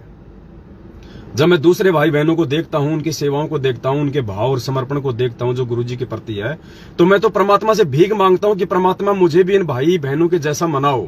लेकिन पता नहीं क्या है कि लोग इस दास को पता नहीं कौन सी दृष्टि से देखते हैं, कोई संकालु दृष्टि से, या पता नहीं। अब दास समझ नहीं पाता कि दास के अंदर वो चीज उनको जो है वो कैसे दिखाई देती है। तो मेरा निवेदन है, सभी भाई बहनों से मेरा निवेदन है, ये फेसबुक का पेज और इस फेसबुक पे जो 8-10 हजार भाई बहन आप जुड़े हुए हैं पेज पे, देखो हमारा कोई रिलेशन नहीं है, सिर्फ एक आध्यात्मिक रिलेशन के अलावा, पूज्य गुरुदेव जी के भगत भाई बहन होने के अलावा। ना मेरा आपसे कोई स्वार्थ होना चाहिए, ना आपसे मेरा कोई स्वार्थ होना चाहिए। फालतू में मौज मस्ती वाले इस ग्रुप से लेफ्ट हो सकते हैं, इस पेज को अनफॉलो कर दें। हमें भीड़ की आवश्यकता नहीं है, मजे लेने वालों की आवश्यकता नहीं है, और उन लोगों की भी आवश्यकता नहीं है जो विश्वास ना कर सकें, क्योंकि ये साथ संगति का पेज है। इसमें आपको सत्य ही जानकारी दी जाएगी। इस आईडी को खोले हुए तकरीबन 6-7 साल हो चुके हैं। आज से पहले जाके वीडियो उठा लो, किसी भी वीडियो में आपको कोई भी गुमराह करने वाली बात दिखाई नहीं देगी, कहीं भी आपको कोई छल कपट राग द्वेष ईर्ष्या की बात दिखाई नहीं देगी। तो दास की विनती है, ये एक छोटा सा पॉइंट था जिसको क्लियर करना बहुत ही ज्यादा जरूरी था आज वर्तमान में भी, क्योंकि पुण्यात्माओं आप लोगों ने यदि विश्वास किया है परमेश्वर के ज्ञान आधार से, और विश्वास भाई बहनों पे भी करना पड़ेगा, लेकिन परमात्मा वाला विश्वास अलग है और भाई बहनों वाला विश्वास अलग है। परमात्मा पे आपको बिल्कुल ब्लाइंड फेथ करना पड़ेगा, अंधा होके। गुरुजी कहते बेटा काली पट्टी बांध के सामने कूद जा, कुआं है तो कूद जाओ। भले परमात्मा आपको बीच में रख लेगा यूं का यूं, समर्थ है, लेकिन उसके वचन अगर परमात्मा ने बोल दिया तो कूद जाओ, फिर चाहे उसके अंदर चाहे नुकुली सुइयां पड़ी हो और आपका सीना छल्ली छल्ली हो जाए। गुरुजी पे तो हमने वो विश्वास करना है, ब्लाइंड फेथ बिल्कुल। और जो भगत पे विश्वास करने की बात आती है तो फिर आपने भगत को देखना पड़ेगा कि भगत है क्या, ये इसका नेचर क्या है, इसका चरित्र क्या है, इसका व्यवहार क्या है, इसकी सोच क्या है। गुरु जी के प्रति इसके भाव, समर्पण, श्रद्धा, लगन क्या है, ये जब से जुड़ा है तब से क्या भूमिका निभा रहा है, इस पे विश्वास किया जा सकता है, नहीं किया जा सकता। भगत पे सोच समझ के ज्ञान आधार से विश्वास करना है। भगत पे ब्लाइंड फेथ करोगे, भगत पे अंधविश्वास करोगे तो मार खा जाओगे, वो चाहे मैं पवन दास हो, चाहे कोई जी हो।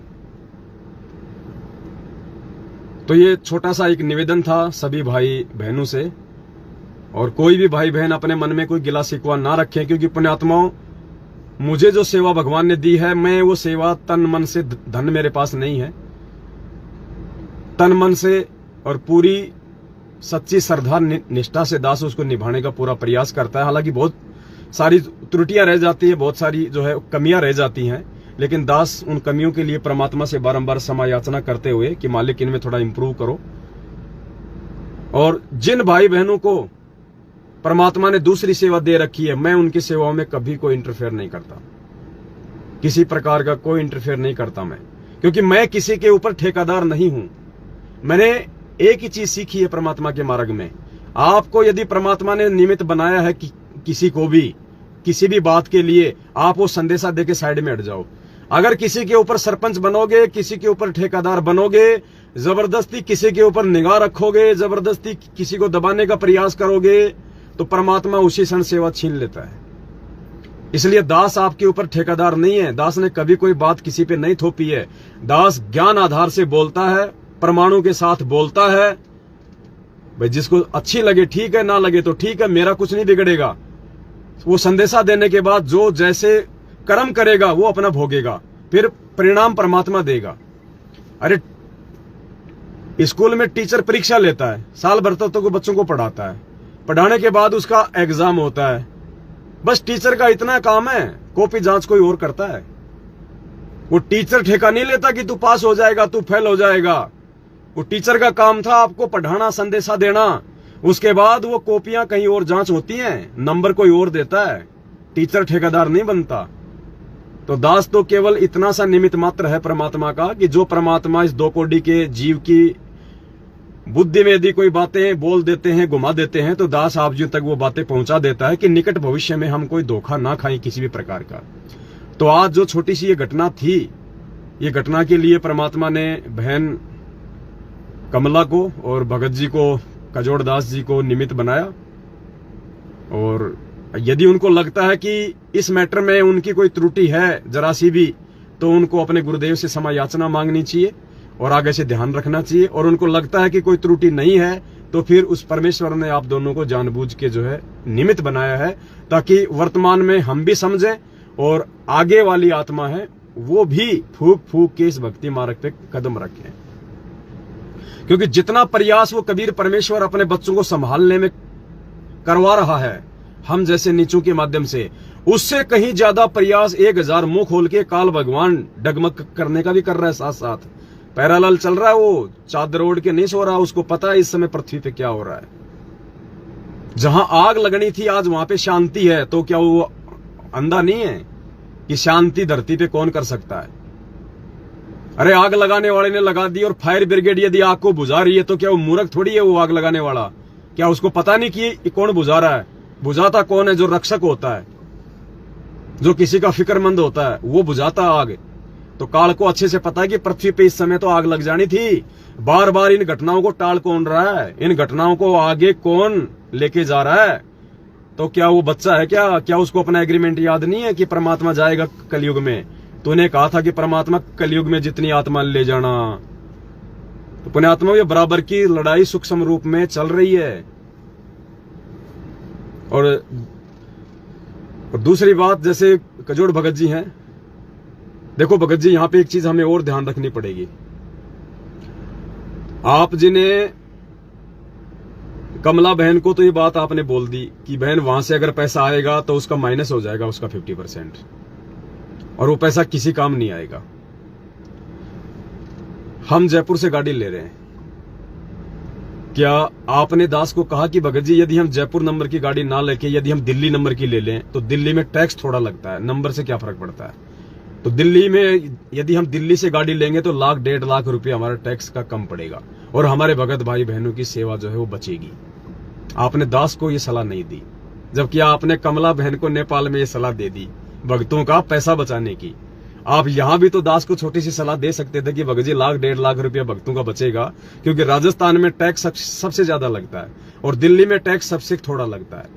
अगर हम 18-20 लाख की गाड़ी लेंगे तो भगत जी कम से कम 1.5-2 लाख रुपए का हमारा टैक्स बच जाएगा। लेकिन देखो भगत जी, आपके दिमाग में काल भगवान ने ये बात नहीं आने दी और वहां ये बात पहुंच गई। तो मैं हाथ जोड़ के निवेदन करूंगा आप दोनों भगत भाई बहनों से, भाई कुछ नहीं, आप दास को अपना नौकर समझो। भाई हम ना आप मेरे ऊपर सरपंच हो, ना मैं आपके ऊपर कोई ठेकेदार हूं। हम सब 2 कोटि के जीव हैं, सामान्य प्राणी हैं। हमारी कोशिश होनी चाहिए भगत जी कि हम एक दूसरे के साथ में सामंजस्य बैठा के चलें। और मैं ये नहीं कह रहा कि आप नहीं चाहते सामंजस्य बैठाना या मैं नहीं चाहता सामंजस्य बैठाना, लेकिन भगत जी काल नहीं चाहेगा। भगत जी, जिस आदमी के पास में ये दास ये क्यों डर रहा है, दास इतना क्यों डर रहा है? हर बार दास आपका नंबर देता है, आपका खाता नंबर देता है। अब की बार दास ने क्यों नहीं दिया भगत जी? दास ने उसका रीजन भी आपको बताया। और दूसरा रीजन ये है भगत जी कि जिस व्यक्ति के पास में जितनी बड़ी जिम्मेदारी होती है ना, आगे चल के जवाबदेही भी उसी की होती है उतनी बड़ी, क्योंकि भगवान जिसको जितनी बड़ी जिम्मेदारी देता है फिर जवाबदेही भी उसी की होती है। जवाब भी उसी को देना पड़ता है, दूसरे को नहीं देना पड़ता। और ये संगत का पैसा यानी परमात्मा का पैसा।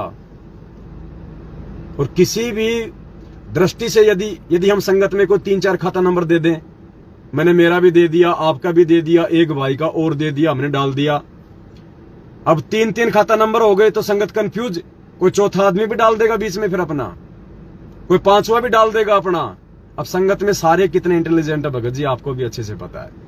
तो बड़े भाई, किसी भी प्रकार से परमात्मा के बच्चों में कोई अफवाह, कोई भ्रमणा ना फैले, बीच में तीसरा आदमी कूद के और काल का दाव ना लगाए, इसके लिए परमात्मा को दास ने प्रेरणा की थी। नहीं, दास ने तो कभी इतनी बड़ी जिम्मेदारी ली नहीं जिंदगी में भगत जी। ये पैसे का काम तो दास हमेशा आपको सौंपता है। मैं तो बिल्कुल मूर्ख आदमी हूं इस मामले में। लेकिन अब की बार यदि भगवान ने दास को सेवा दी है तो भगवान है, वो तो जोटे को भी भगत जी मुनि बना दे। भगवान तो जोटे को भी मुनि बना दे सीए। इसलिए ये छोटी सी सेवा दास ने ली थी अब की बार भगत जी, क्योंकि बाकी सेवा तो आप लोग ही लूट रहे हो सारी। आप कजोड़ भगत जी सारी सेवा क्यों भगत जी? सही बात। कजोड़ भगत जी सारी सेवा लूट गए, क्योंकि भंडारे होते हैं, दास तो बैठ जाता है वहां पे मूर्ख आदमी की तरह। कजोड़ भगत जी वहां पे पूरा खाना बनाना, भक्तों को खिलाना, और हलवा राम तो बहुत एक नंबर का बनाते हैं ये। तो सारी सेवा तो आप लोग ही लूट रहे हो, हिसाब किताब की सेवा। तो भाई दास क्या लूट रहा है बताओ? दास को तो भगवान ने अभी छोटी सी सेवा दी है। उधर वो कमला बहन लूट रही है नेपाल में सेवा, तो दास को तो अब की बारी छोटी सी सेवा मिली थी ये लिखा पढ़ी करने की। अब ये भी आप लोग नहीं करने दे रहे ढंग से, तो भाई क्या बताओ। तो दास की इस सेवा में भगत जी किसी भी प्रकार का कोई इंटरफेयर ना हो, इसलिए दास ये प्रार्थना करता है कि हम बहुत सोच समझ के चलें भगत जी, क्योंकि बहुत धोखे खा लिए हैं हम लोगों ने। अब तीसरे आदमी की एंट्री बीच में नहीं होनी चाहिए, दूसरे आदमी की एंट्री नहीं होनी चाहिए। काल इस समय हर प्रकार से, क्योंकि काल आमने सामने की लड़ाई नहीं लड़ता है, वो इसी प्रकार से छलबल की लड़ाई लड़ता है, वो इसी प्रकार से हमारे अंदर वो करता है। तो आज जो आगे का मैटर है वो आज नहीं हो पाएगा, क्योंकि अब थोड़ा भंडारा भी करेंगे। दास ने सोचा कि वो भक्ति बोध वाला भी, अन्नदेव की आरती, भोग की आरती का भी हो जाएगा, लेकिन अभी संभव नहीं है। तो दास लास्ट में जाते जाते आप सभी भाई बहनों से यही प्रार्थना करेगा कि अभी तक मैंने इंडिया में किसी भी भाई बहन को सेवा के लिए नहीं कहा है कि आप अपनी सेवा भेजो, ना मैंने किसी को कोई खाता नंबर दिया है। अभी तक केवल 2 बहनों की सेवा आई है, 2 बहनों की, और वो भी मजबूरी वश। ये लाइव देख रहे सब, कोई 2 का नाम ले रहा है, इसका मतलब अगर किसी ने दी हो, अगर तीसरे ने, तो सोच लेना ये दास नीच है, ये कमीना है, दास 2 आपके साथ में धोखा कर रहा है। 2 के अलावा अगर तीसरे भाई बहन ने अगर सेवा दी हो तो समझ लेना ये पवन दास जो है ये कुत्ता है, कमीना है। उस भाई ने फिर इस दास के ऊपर विश्वास नहीं करना जिंदगी में। और 2 कौन है? दिल्ली से हमारी एक प्रतिभा बहन है, और जयपुर से हमारी एक संतोष बहन है, जो अभी भंडारा बना रही होगी शायद। उनकी मजबूरी थी, वो अपने घर में पैसा किसी कारणवश नहीं रख सकती थी, इसलिए उन्होंने कहा कि भाई ये पैसा तो तुम ले लो, बाद में पता नहीं दिया जाए ना दिया जाए। और देखो यहां पुण्यात्मा फिर वही बात आएगी। कजोड़ भगत जी इस बात के गवाह हैं, संतोष बहन जी भी यहीं बैठी है, वो भी इस बात की गवाह है। कजोड़ भगत जी अपनी ड्यूटी पे थे, दिन के 2 बजे वो संतोष बहन के घर पे आने वाले थे। संतोष बहन ने दाल बाटी चूरमा बनाया था, दास को संतोष भगत जी ने भंडारे पे बुलाया था। तो भंडारा बहन जो है तैयार कर रही थी और दास ने भंडारा ले लिया था। दास आपने वहां संतोष बहन जी के जो है जयपुर में वहां पे जो है बैठ गया और 2 बजने में तकरीबन 1-1.5 घंटा बाकी था, यानी 2 बजे फिर कजोड़ भगत जी को भी घर पे भंडारा करने के लिए आना था। तो बहन ने कहा कि भगत जी ये 11,000 रुपए की सेवा आप हमारी ले लो। तो दास ने कहा कि बहन मेरी ड्यूटी है केवल लिखने की। कजोड़ भगत जी लाइव हैं, संतोष बहन जी भी सुन रही है, झूठ फूट का काम नहीं है। सिर्फ ये साबित करना चाहता दास कि दास केवल अपनी सेवाओं तक सीमित रहता, दास दूसरे की सेवा में इंटरफेयर नहीं करता। तो बहन को दास ने कहा कि बहन आप केवल एंट्री करवा दो। ये बहन निकाल के ले आई वो 11,000 रुपए, सामने रख दिए। दास ने वो पैसे हाथ में लिए और बहन को वापस दे दिए और कहा कि बहन जी ये मेरा काम नहीं है, ये जो पैसा जो है ना ये कजोड़ भगत जी आएंगे, आप कजोड़ भगत जी को देना है पैसा। बोले भगत जी आप ले लो, बात तो एक ही है, कजोड़ जी ने लिया आपने लिया मुझको नहीं। एक बात नहीं है, बहुत ज्यादा अंतर है इस चीज में। अभी तक मेरी जो सेवा है मैं वही करूंगा, मेरी एंट्री की सेवा है। और आप जयपुर से हो इसलिए दास बोल रहा है कि अभी आ रहे कजोड़ जी, तो आप उन्हीं को दे देना सेवा। मैं क्या करूंगा उसका लेके, उसका रख के? अगर 1 रुपया भी इधर उधर हो गया तो मेरा क्या हाल होगा फिर? भाई मैं गलती नहीं करूंगा। 1.5 घंटे बाद में कजोड़ भगत जी आए और फिर बहन ने कजोड़ भगत जी को वो 11,000 रुपए दिए। दास ने नहीं लिए, नहीं तो दास भी लेके जेब में डाल सकता था। दिल्ली से जो प्रतिभा बहन थी उसने 9,000 रुपए शायद भेजे थे। तो दास का तो अभी खाता नंबर है, लेकिन अभी मैं जाऊंगा कल बैंक में देखूंगा वो चालू है बंद है। तो दास ने प्रतिभा बहन को भी कजोड़ भगत जी का ही फोन पे नंबर दिया और बहन ने कजोड़ भगत जी के फोन पे नंबर में 9,000 रुपए डाले। कजोड़ जी मेरे साथ में थे, मैंने कहा भगत जी आपका फोन पे नंबर दे रहा हूं। बोल ठीक है। 5 मिनट में बहन ने दिल्ली से 9,000 रुपए डाल दिए, मैसेज आ गया, बहन को कंफर्म कर दिया कि भाई आपके पैसे आ गए। पुण्यात्माओं, दास फालतू की जिम्मेदारी, फालतू की सेवा नहीं करेगा जो दास के बस की नहीं है, या जो सेवा दास नहीं करना चाहता, परमात्मा नहीं करवाना चाहता है, वो काम दास नहीं करेगा। दास उतना ही करेगा जितना, और यही रीजन है कि परमात्मा ने अभी तक दास पे मेहर बख्शी हुई है।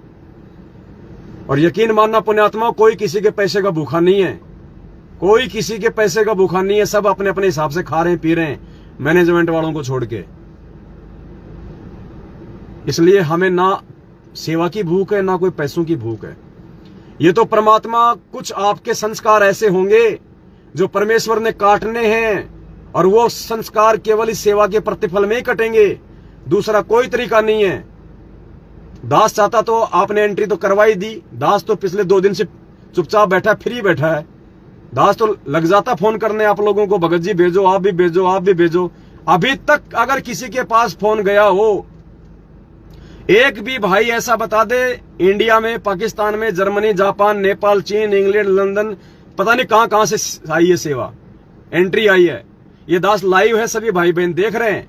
अगर किसी भी भाई बहन के पास में देश विदेश में अभी तक अगर इस दास का एक भी फोन गया हो कि भगत जी आपने जो सेवा लिखी थी वो लिखवा दीजिए, तो ये दास का सिर और आपका जूता, किसी से सेवा दास ने नहीं कही अभी तक। जब जरूरत होगी तो कहूंगा, और जरूरत नहीं होगी तो आपको जिंदगी में कोई फोन नहीं आएगा, आपको जिंदगी में फोन नहीं आएगा। और सबसे पहले यदि सेवा की जरूरत पड़ेगी तो जिन भाई बहनों ने जो मोटी रकम लिखवा रखी है, 5 लाख रुपए, 3 लाख रुपए, 2 लाख रुपए, 1.5 लाख रुपए, सबसे पहले दास उन्हीं को फोन करेगा, क्योंकि छोटा पैसा लेने मंगवाने में थोड़ी समस्या है। लेकिन वो छोटे वाले ये ना समझे कि हमारी छोटी सेवा है इसलिए नहीं ले रहे, नहीं, ये बहुत ही नीच और घटिया सोच होगी। ये सेवा नहीं लगेगी अगर ऐसा आपने सोचा तो। आपकी सेवा तो, या ये पुण्यात्मा अध्यात्म में सूक्ष्म मारा गया है, आपको पता भी नहीं आपकी सेवा तो लग चुकी है। जिस समय आपने दास को एंट्री करवाई थी उसी समय आपकी सेवा गुरुजी के चरणों में पहुंच गई जेल में। अब वो कागज के नोट हैं, आप चाहो तो उनको अपने घर में भी काम में ले लो। कोई जरूरी नहीं है कि आपने पवन दास के लिए उनको रखना है कि कोई सेवा सेवा सेवा। आप चाहो तो मजबूरी में अपने घर में भी काम में ले सकते हो, कोई जरूरी नहीं है, क्योंकि वो भी तो सेवा ही होगी, आपको फालतू में तो उनको बर्बाद नहीं करेंगे। जहां आवश्यक होगा वहीं तो आप उनको यूज करोगे, तो आप उनको अपने घर में भी यूज कर सकते हो, क्योंकि सेवा तो आपकी लग चुकी है ऑलरेडी। पुण्यात्मा भी सत का मार गए, 1 रुपया किसी का खा के हमें किसी का वो गधा नहीं बनना अगले जन्म में। अगर जरूरत होगी उधार ले लूंगा अपने भगत भाई बहनों से, क्योंकि मजबूरी काम नहीं कर पा रहा इस समय, उधार ले लूंगा भगत भाई बहनों से, धोखे से नहीं लूंगा, क्योंकि वो धोखा आपके साथ नहीं होगा, वो धोखा मेरे स्वयं के साथ होगा। जब परमात्मा लात मार के मुझे यहीं छोड़ जाएगा, उससे बड़ा कोई धोखा नहीं हो सकता जिंदगी में। तो ये छोटा सा संदेशा था आप सभी भगत भाई बहनों के लिए, और मेरा सबसे हाथ जोड़ के ये विनती है, प्रार्थना है, हम गलतियां ना करें पुण्यात्माओं। ये लास्ट एंड फाइनली है, हमारा अंतिम दाव है। ये पैसों के लिए खेल नहीं हो रहा, ये परमात्मा आने वाले समय के लिए जो हमें सेवा देना चाहते हैं कि मेरे बच्चे आपस में कितना एक दूसरे में विश्वास करके, कितना एक दूसरे के साथ में सामंजस्य से बैठा के आगे बढ़ेंगे। ये रिहर्सल हो रही है पुण्यात्माओं, आगे की रिहर्सल हो रही है ये। तो बहुत सोच समझ के कदम। और अब कजोड़ भगत जी भी आने वाले हैं, 10 बजे का टाइम है उनका। साथ में दास के सत्येंद्र भगत जी जयपुर से हैं, बैठे हुए हैं, अभी तक आपने देखा भी नहीं। बंदी छोड़ सतगुरु रामपाल जी भगवान की जय। ये अपने भगत जी हैं, जयपुर से हैं, सत्येंद्र दास जी हैं, और शुरू से ही परमपिता परमेश्वर के प्रति समर्पित हैं, शुरू से ही ये सत्सेवक हैं, साथ संगति से जुड़े हुए हैं, मालिक की विशेष दया है। और ये गाड़ी देख के कोई ये ना सोचे कि भाई हम ले आए, पता नहीं आएगी भी या नहीं आएगी, कोई बड़ी बात नहीं, कोई जरूरी नहीं पुण्यात्माओं कि आपको गाड़ी के लिए ही वो नहीं। परमात्मा कई बार भाव भी देख लेता अपने बच्चों के, कि देखें इनको एक दूसरे के ऊपर कितना क्या विश्वास हुआ है। कोई बात नहीं, कोई जरूरी थोड़ी कि हम गाड़ी लाएंगे तो ही सेवा होगी, हम बसों में चले जाएंगे, क्या हमारे भगवान नहीं गए बसों में? आपको पता होना चाहिए, माउंट आबू है राजस्थान में, जिला माउंट आबू, वहां से एक राधे श्याम भगत जी हैं, तकरीबन 60-65 साल की उनकी उम्र है, शायद वो लाइव देख रहे होंगे। पहले वो ओम शांति ओम से जुड़े हुए थे, जहां पे वो मुरली वगैरह दी जाती है, क्या वो बजाने वाली दी जाती है या वैसे दी जाती है मुझे तो मालूम भी नहीं है। तो बात तकरीबन 2000 या 2003 2000 या उससे पहले की बात होगी, सन 2000 या उससे पहले की बात है। गुरुजी का करोथा में गुरुजी का आश्रम खुल चुका था, करोथा हरियाणा में गुरुजी का आश्रम खुल चुका था। करोथा आश्रम खुलने के बाद भी पुण्यात्माओं गुरुजी सरकारी बसों में बैठ के सत्संग करने जाते थे, सरकारी बस में। वो भगत जी किशनगढ़ की साथ संगति में आए, उन्होंने दास को बताई, बोले भगत जी आपको एक बात बताता हूं। मैं भगत जी बताओ। बोले मैं पहले ओम शांति ओम से जुड़ा हुआ था, और मैं माउंट आबू से आ रहा था, मैं ओम शांति ओम से, राजस्थान में है माउंट आबू। बोला उस समय भगत जी बोले मुझे इस समय मालूम पड़ रहा कि वो गुरुजी थे, वो परमात्मा थे। बोला माउंट आबू राजस्थान से ओम शांति ओम से मैं अपने घर के लिए आ रहा था, मैं हरियाणा में रहता हूं, और उस समय संत रामपाल जी महाराज भगवान गुरुजी जिस बस में मैं था रोडवेज में, उसी बस में गुरुजी भी। और उस समय पुण्यात्मा उस भाई ने बताया, दास का तो रोना आ गया था उस समय, राधे श्याम जी ने बताया कि गुरुजी उस समय उस बस में बैठने के लिए सीट नहीं थी, गुरुजी ऊपर की वो पाइप पकड़ के खड़े हुए थे, उस रोडवेज बस में सत्संग करके आ रहे थे गुरुजी, और साथ में कुछ भगत थे, भगत लोग तो नीचे बैठे हुए थे सीटों पे। अब ये ज्ञान आधार देखना पुण्यात्माओं, इनको ये जितने भी मैनेजमेंट वाले हैं जो ये 20-20 साल से जुड़ रहे हैं, इनमें किसी ने परमात्मा नहीं माना आज तक। उसने कहा कि बाकी भगत तो सीटों पे बैठे थे और गुरुजी ऊपर पाइप पकड़ के खड़े हुए थे बस का भीड़ में, और मैं गुरुजी के पास में था। और गुरुजी ने मुझसे कहा कि भाई कौन हो, कहां से आए हो? उसने कहा जी राधे श्याम नाम है जी मेरा, मैं ओम शांति ओम से आया हूं। तो बोले वहां किस लिए गए थे? बोले जी मैं वहां से जुड़ा हुआ हूं, मैंने नाम लिया हुआ है। तो बोले भाई क्या साधना देते हैं वो? बोलो जी एक मुरली देते हैं, मुरली। तो गुरुजी ने सीधा कहा खड़ा खड़ा कि बेटा वो काल साधना है, बेटा वो काल के जाल में ही रहने की साधना है। क्या है वो मुरली? क्या कर लेगा वो मुरली लेके? क्या भला कर देगी तेरा वो मुरली? गीता पढ़ी है? मालिक ने उसको अध्याय बताया 16 का श्लोक नंबर 23। ये बोला बेटा ये मनमाना आचरण है और मानव जीवन बहुत ही ज्यादा दुर्लभ है। और गुरुजी ने कहा कि बेटा अगर तेरे को सत्य साधना चाहिए तो तू मेरा करोथा आश्रम है हरियाणा में, वहां आ जाना। और उसके बाद फिर उस भगत जी ने उस बात को दिमाग से निकाल दिया। फिर कह रहे थे कि काफी साल बाद, 8-10 साल बाद फिर मैं करोथा आश्रम में गया, वरना उसी समय गुरुजी ने उनको पुस्तक दे दी थी बस में। बोला ये मेरा एड्रेस है और बोले वहां जाना आश्रम में। उसके बाद फिर वो 2008 के आसपास या कैसे फिर वो गए करोथा आश्रम में। वहां जाके उन्होंने नाम लिया, तब उन्होंने देखा रही ये तो वही गुरुजी थे जो वहां बस में खड़े हुए थे। तो पुण्यात्मा, बात ये नहीं है कि हमने कोई गाड़ी खरीदने के लिए या हमारे पास में जो है कोई जुगाड़ नहीं था या फिर दुनिया भर की बसें नहीं चल रही। अरे आजकल तो वोल्वो बस चलती हैं, एसी बस चलती हैं, आजकल तो पहले से सीट बुक हो जाती हैं।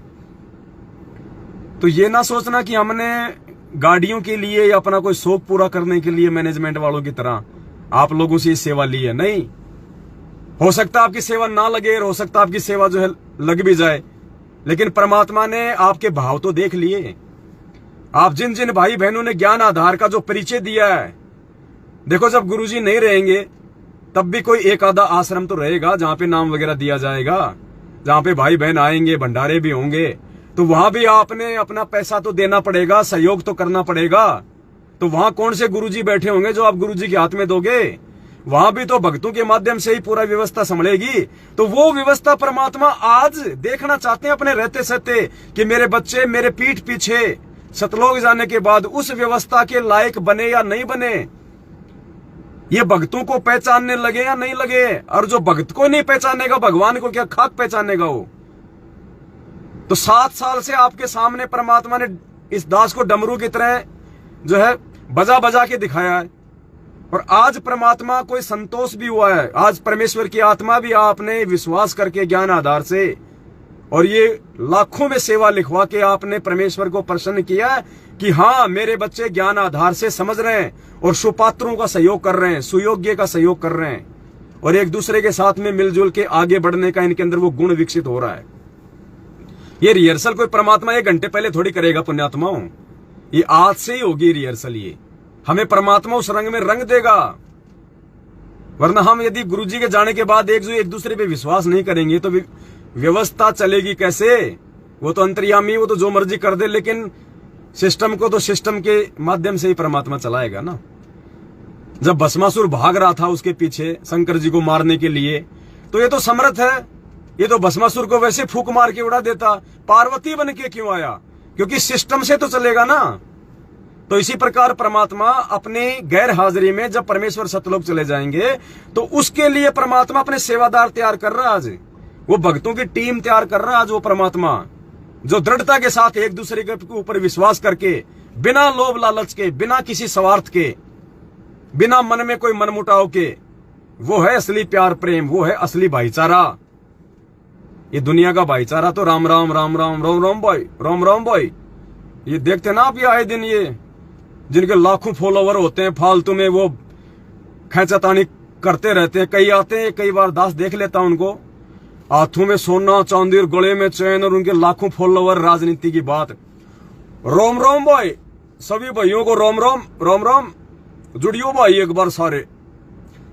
उनको क्या तो वो संदेश देता है, दास देखता है कि मैं उसका बात भर आया, वहां इतने पैसे खर्च हो गए और दो पैसे, मैंने ये कर दिया, मैंने वो कर दिया, वो न्यू बोलिया, सारा दिन बक बक बक बक, कोई मतलब नहीं। और उन मूर्खों के पीछे लाखों लोग जुड़े।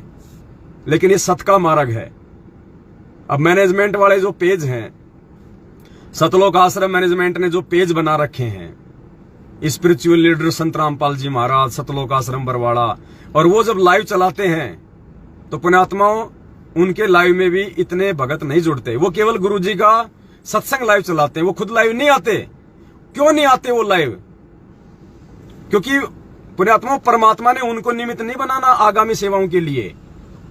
मैं ये नहीं कहता कि मेरे अंदर वो योग्यता है, नहीं, परमेश्वर जिसको चाहेगा वो सत्साहिब कर ले भक्तों को। ये रूपदास भगत जी हैं जिनके घर पे आज परमात्मा ने छोटी सी सात संगति और भंडारे की रजा बख्शी है। आ जाओ, ये हैं रूपदास भगत जी। सत साहिब मालिक के सभी प्यारी आत्माओं को रूपदास जयपुर वाले का सत साहिब। जय बंदी छोड़ की सतगुरु रामपाल जी भगवान की जय हो। सत साहिब। तो थोड़ी देर बाद में भगत जी के हो गए भंडारा तैयार? रेडी हो गया। उनको बैठे हैं और तो उनको खिलाओ, माता बहन को खिलाओ। पहले 10-15 भगत भाई बहन आए हुए हैं, परमात्मा का भोग आरती हो गई है। तो सबसे पहले जो है माता बहने, हाँ ले रहा हूँ।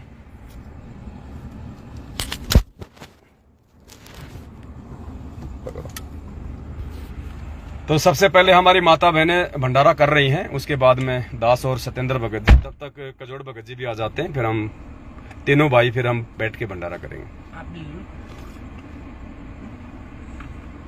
बस बस बहुत है।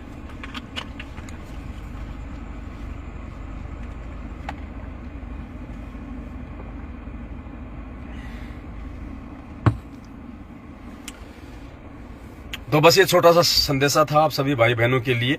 दास को जहां कहीं भी कोई थोड़ी बहुत कोई कमी कोई त्रुटि दिखाई देगी और तो दास तुरंत, क्योंकि दास को परमात्मा आजकल यही प्रेरणा कर रहे हैं कि छोटे छोटे पॉइंटों पे लाइव आओ, छोटी छोटी बातों पे।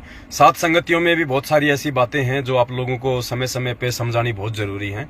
छोटे छोटे पॉइंट हैं, भले वो आधे घंटे का वीडियो बने, चाहे 20 मिनट का बने, चाहे 1 घंटे का बने, जो भी पॉइंट दास को दिखाई देगा। इसीलिए दास पुण्यात्मा वो गाड़ी ले रहा है, और गाड़ी लेने का कोई मकसद नहीं है, कोई शौक पूरा नहीं करना यहाँ किसी को।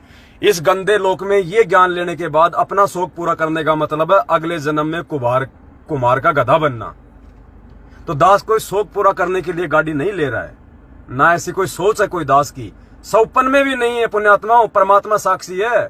अगर दास शौक पूरा करने के लिए भगत भाई बहनों के पैसे से वो गाड़ी ले रहा है, वो अंतर्यामी भगवान है। इस दास को इसी समय जमीन में गाड़ दे, दास की सारी कमाई बर्बाद कर दे परमात्मा। इतना विश्वास है इस दास को, शौक पूरा करने के लिए नहीं, फालतू में घुमाने के लिए नहीं।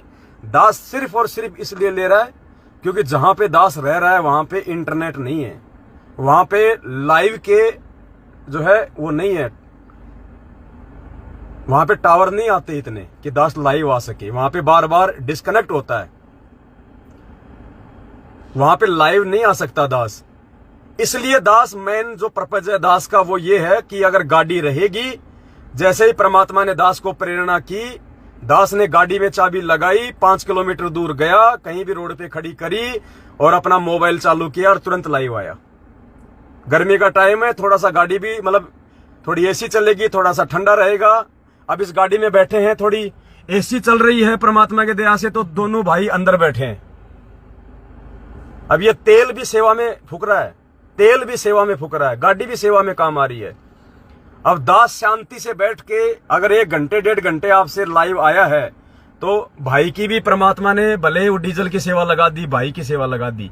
आराम से ये भी बैठा है, आराम से मैं भी बैठा हूं गाड़ी में, और आराम से आप जी तक प्यार प्रेम से संदेशा पहुंचा दिया। अगर यहां टावर ना हो, यहां पे एसी ना चलती इसमें, इस गर्मी के टाइम में, तो पता नहीं क्या का दास क्या से क्या बोल जाता क्योंकि वो गर्मी में तो खोपड़ा खराब हो जाता है फिर। तो ठंडे दिमाग से बैठे हैं, भगवान ने साधन इसीलिए दिए हैं, ये सेवाओं के लिए दिए हैं। तो दास केवल इसी मकसद से दास जो है वो चीज ले रहा है कि एक तो साथ संगतियों में आना जाना थोड़ा आसान हो जाएगा, थोड़ा टाइम पे पहुंच जाएंगे, थोड़ी थकान कम होगी। तो मालिक की दया से ऐसी बात नहीं, हम बसों में भी जाते हैं, रात से पहले हम गए भी हैं, लेकिन जब परमात्मा ने अपने बच्चों के लिए साधन दिए हैं और सभी की सेवा लग जाए तो उसमें दिक्कत क्या है। सबके जो है पुण्य बनने, तो साथ संगति में आना जाना थोड़ा सा जो है सुविधाजनक हो जाए, 5-7 भाई जो है बैठ के चले जाएं।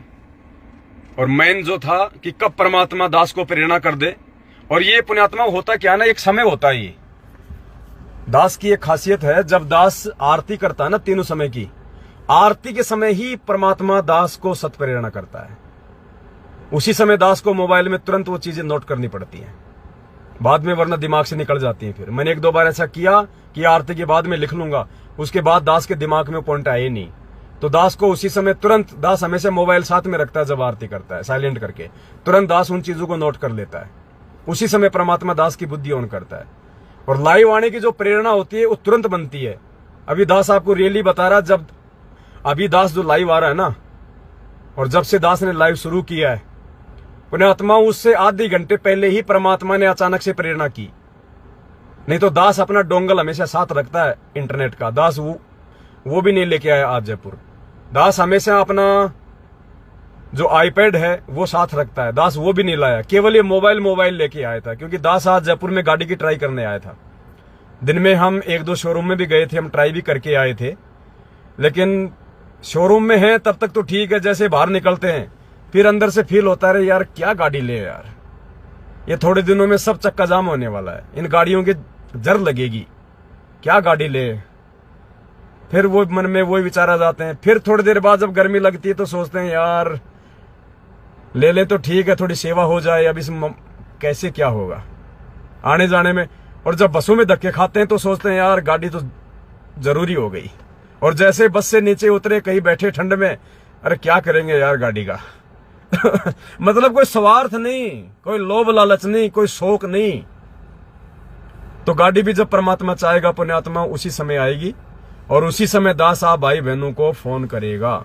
उससे पहले किसी से 1 रुपए की दास को कोई जरूरत नहीं है। आज सिंगापुर से भी दास के पास में फोन आया था भाई का, दुबई से फोन आया, सऊदी से फोन आया भाई का, कह रहा था भगत जी आप हमारी सेवा तो ले लो, अपना खाता नंबर भेज दो आज। तो दास ने उनमें से एक भाई को कहा कि सुबह मैं विचार करूंगा। उस लाइव देख रहे होंगे, झूठ का काम नहीं है। दास ने कहा भगत जी दास सुबह आपको विचार करके बताएगा। वो कह रहे थे कि सिंगापुर से मैं कहीं और जा रहा हूं, बाद में हो सकता है मैं लेट हो जाऊं, इसलिए मेरी मजबूरी है, जो सेवा मैंने लिखवाई है आप अपना खाता नंबर भेज दो। तो दास ने कहा कि भगत जी मैं बात करके बताऊंगा, क्योंकि अभी कजोड़ भगत जी आएंगे, सलाह मशवरा करके कि भाई दास का खाता नंबर देना है, उनका देना है या कोई और तरीका है, उस हिसाब से। तो जब होगा तो सबसे पहले दास उन्हीं भाइयों को फोन करेगा, थोड़ी आसानी के लिए, जिन्होंने मोटी राशि जो है वो लिखवाई है। तो जिन जिन भाई बहनों ने जो मोटी राशि लिखवाई है 5-5 लाख की, 3 लाख की, 2 लाख की, 1 लाख की, वो भाई बहन थोड़ा सा तैयार रहें। आपके पास में कल के बाद कभी भी दास का फोन आ सकता है, तो आप जी तैयार रहें, और आप जी उसी समय या 2 घंटे बाद जो है अपनी सेवा का लाभ उठा लें। और थोड़ा फोन का ध्यान रखें बड़े भाई, वरना फिर अगले भाई के पास फोन पहुंच जाएगा, फिर दोबारा फिर कब नंबर आएगा कुछ मालूम नहीं है।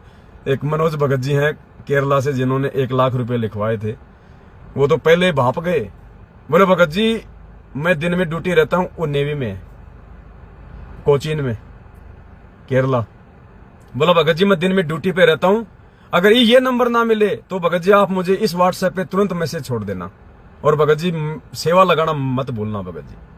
तो उनको इतना वो डर है कि कहीं भगत जी का फोन आ जाए और कहीं हम फोन ना उठा पाए और किसी अगले का नंबर आ जाए। अरे भाई ऐसी कोई बात नहीं है, परमात्मा जिसकी लगवाएगा सेवा उसी की लगेगी, ना मेरी औकात है ना किसी और की औकात है। और जहां लगेगी बिल्कुल सत्य जगह पे लगेगी, जो भी चीज आएगी सबकी सेवा में होगी। वो यहाँ कोई शौक पूरा करने के लिए नहीं है, सिर्फ दास को इसलिए कि कब प्रेरणा हो जाए, कब गाड़ी लेके लाइव बनाना पड़ जाए, बस इसलिए, बाकी और कोई मकसद नहीं है। और साथ संगति में आप भाई बहनों को लाने ले जाने में थोड़ा, बस इससे ज्यादा कुछ नहीं।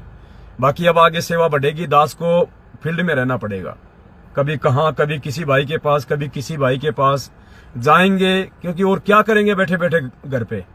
अगर दिन में 5 भाइयों के पास भी अगर मिलेंगे, मालिक की चर्चा करेंगे, उनको भोग के बारे में समझाएंगे, सच्चाई समझाएंगे, वो आत्मा तो दृढ़ होंगी। तो दास क्या करेगा गाड़ी लेने के बाद अपने घर पे बैठ के, दास की यही सेवा रहेगी। और जब भी कहीं कोई साथ संगति होगी तो अपने भगत भाई बहनों को बैठा के और दास साथ संगतियों में आ जाएगा, उसके बाद दास की फिर वही रूटीन रहेगा। तो पुण्यात्माओं सिर्फ यही मकसद है और कोई मकसद नहीं है। और जब गाड़ी आएगी उसके बाद आप सबको गाड़ी दिखाई जाएगी, आप सबको बताया जाएगा, कोई छुपा रुस्तम का काम नहीं है। और गाड़ी बिल्कुल सोच समझ के ली जाएगी, गाड़ी कोई छोटी मोटी नहीं ली जाएगी। जिसके अंदर 8-10 भगत भाई बहन आ जाए वो गाड़ी ली जाएगी, बढ़िया कोई स्ट्रॉन्ग गाड़ी ली जाएगी। देखो ये परमात्मा का पैसा है, और परमेश्वर ने यदि आप आत्माओं के अंदर यदि प्रेरणा करके यदि किया है तो ये चीजें जो है बार बार नहीं आती। लाने को तो मारुति 800 भी ले आएंगे, लेकिन फायदा क्या, जो 200 किलोमीटर ना चले लगातार, जिसमें हमारे 4 भाई ना बैठे ढंग से। तो परमेश्वर का है, कोई कमी नहीं है उस परमेश्वर के। मालिक ने डबल दे दिया। क्यों दिया? कि बेटा काम करो ठोस, और वास्तव में सेवा तो अब लगेगी मेरे बच्चों की, और अब उसका सदुपयोग होगा। तो परमेश्वर की दया से 15 से 20 लाख के बीच की हम गाड़ी लेंगे, बढ़िया स्ट्रॉन्ग गाड़ी लेंगे, चाहे वो इनोवा हो या चाहे कोई महिंद्रा की कोई अच्छी गाड़ी हो, बढ़िया गाड़ी लेंगे। 7-8 भगत भाई बहन बैठे हैं, अच्छा इंजन हो, स्ट्रॉन्ग काम हो, लॉन्ग रूट पे चाहे 500 किलोमीटर गाड़ी को दौड़ाओ। क्योंकि लेने को तो 3 लाख वाली भी ले लेंगे, लेकिन फिर वो सेवा कितने भाई बहनों की लगी, तो उसमें ज्यादातर भाई बहनों की सेवा जो है वो लग जाएगी। तो जो भी है खुली किताब है पुण्यात्माओं। और दूसरा, ये आपका अधिकार है, ये आपका राइट है। जिन जिन भाई बहनों ने अपनी सेवा लिखवाई है और जिन जिन भाई बहनों की सेवा लग जाएगी, दास फोन करेगा, जिनकी सेवा आ गई, उन भाई बहनों को अधिकार है ये पूछने का, इस पवन दास से, आपके नौकर से, परमात्मा के नौकर से, कि भाई सेवा कहां लगी है, कहां पे कितनी सेवा लगी है। भगत जी हमें हिसाब दो, अभी तक कितने भगत भाई बहनों का आपके पास में पैसा आया है, और उसमें से आपने कितना पैसा किस सेवा में लगाया है। रात को 2 बजे भी फोन करोगे, आपको सेवा का हिसाब मिलेगा। आपको धमकाया नहीं जाएगा कि तू कौन होता है मांगने वाला, अपनी भक्ति पे ध्यान दे, क्यों दी थी। नहीं, तुरंत आपको आपके व्हाट्सएप नंबर पे भेजा जाएगा, भगत जी ये इतनी आई है, इसमें इतना पैसा लग गया।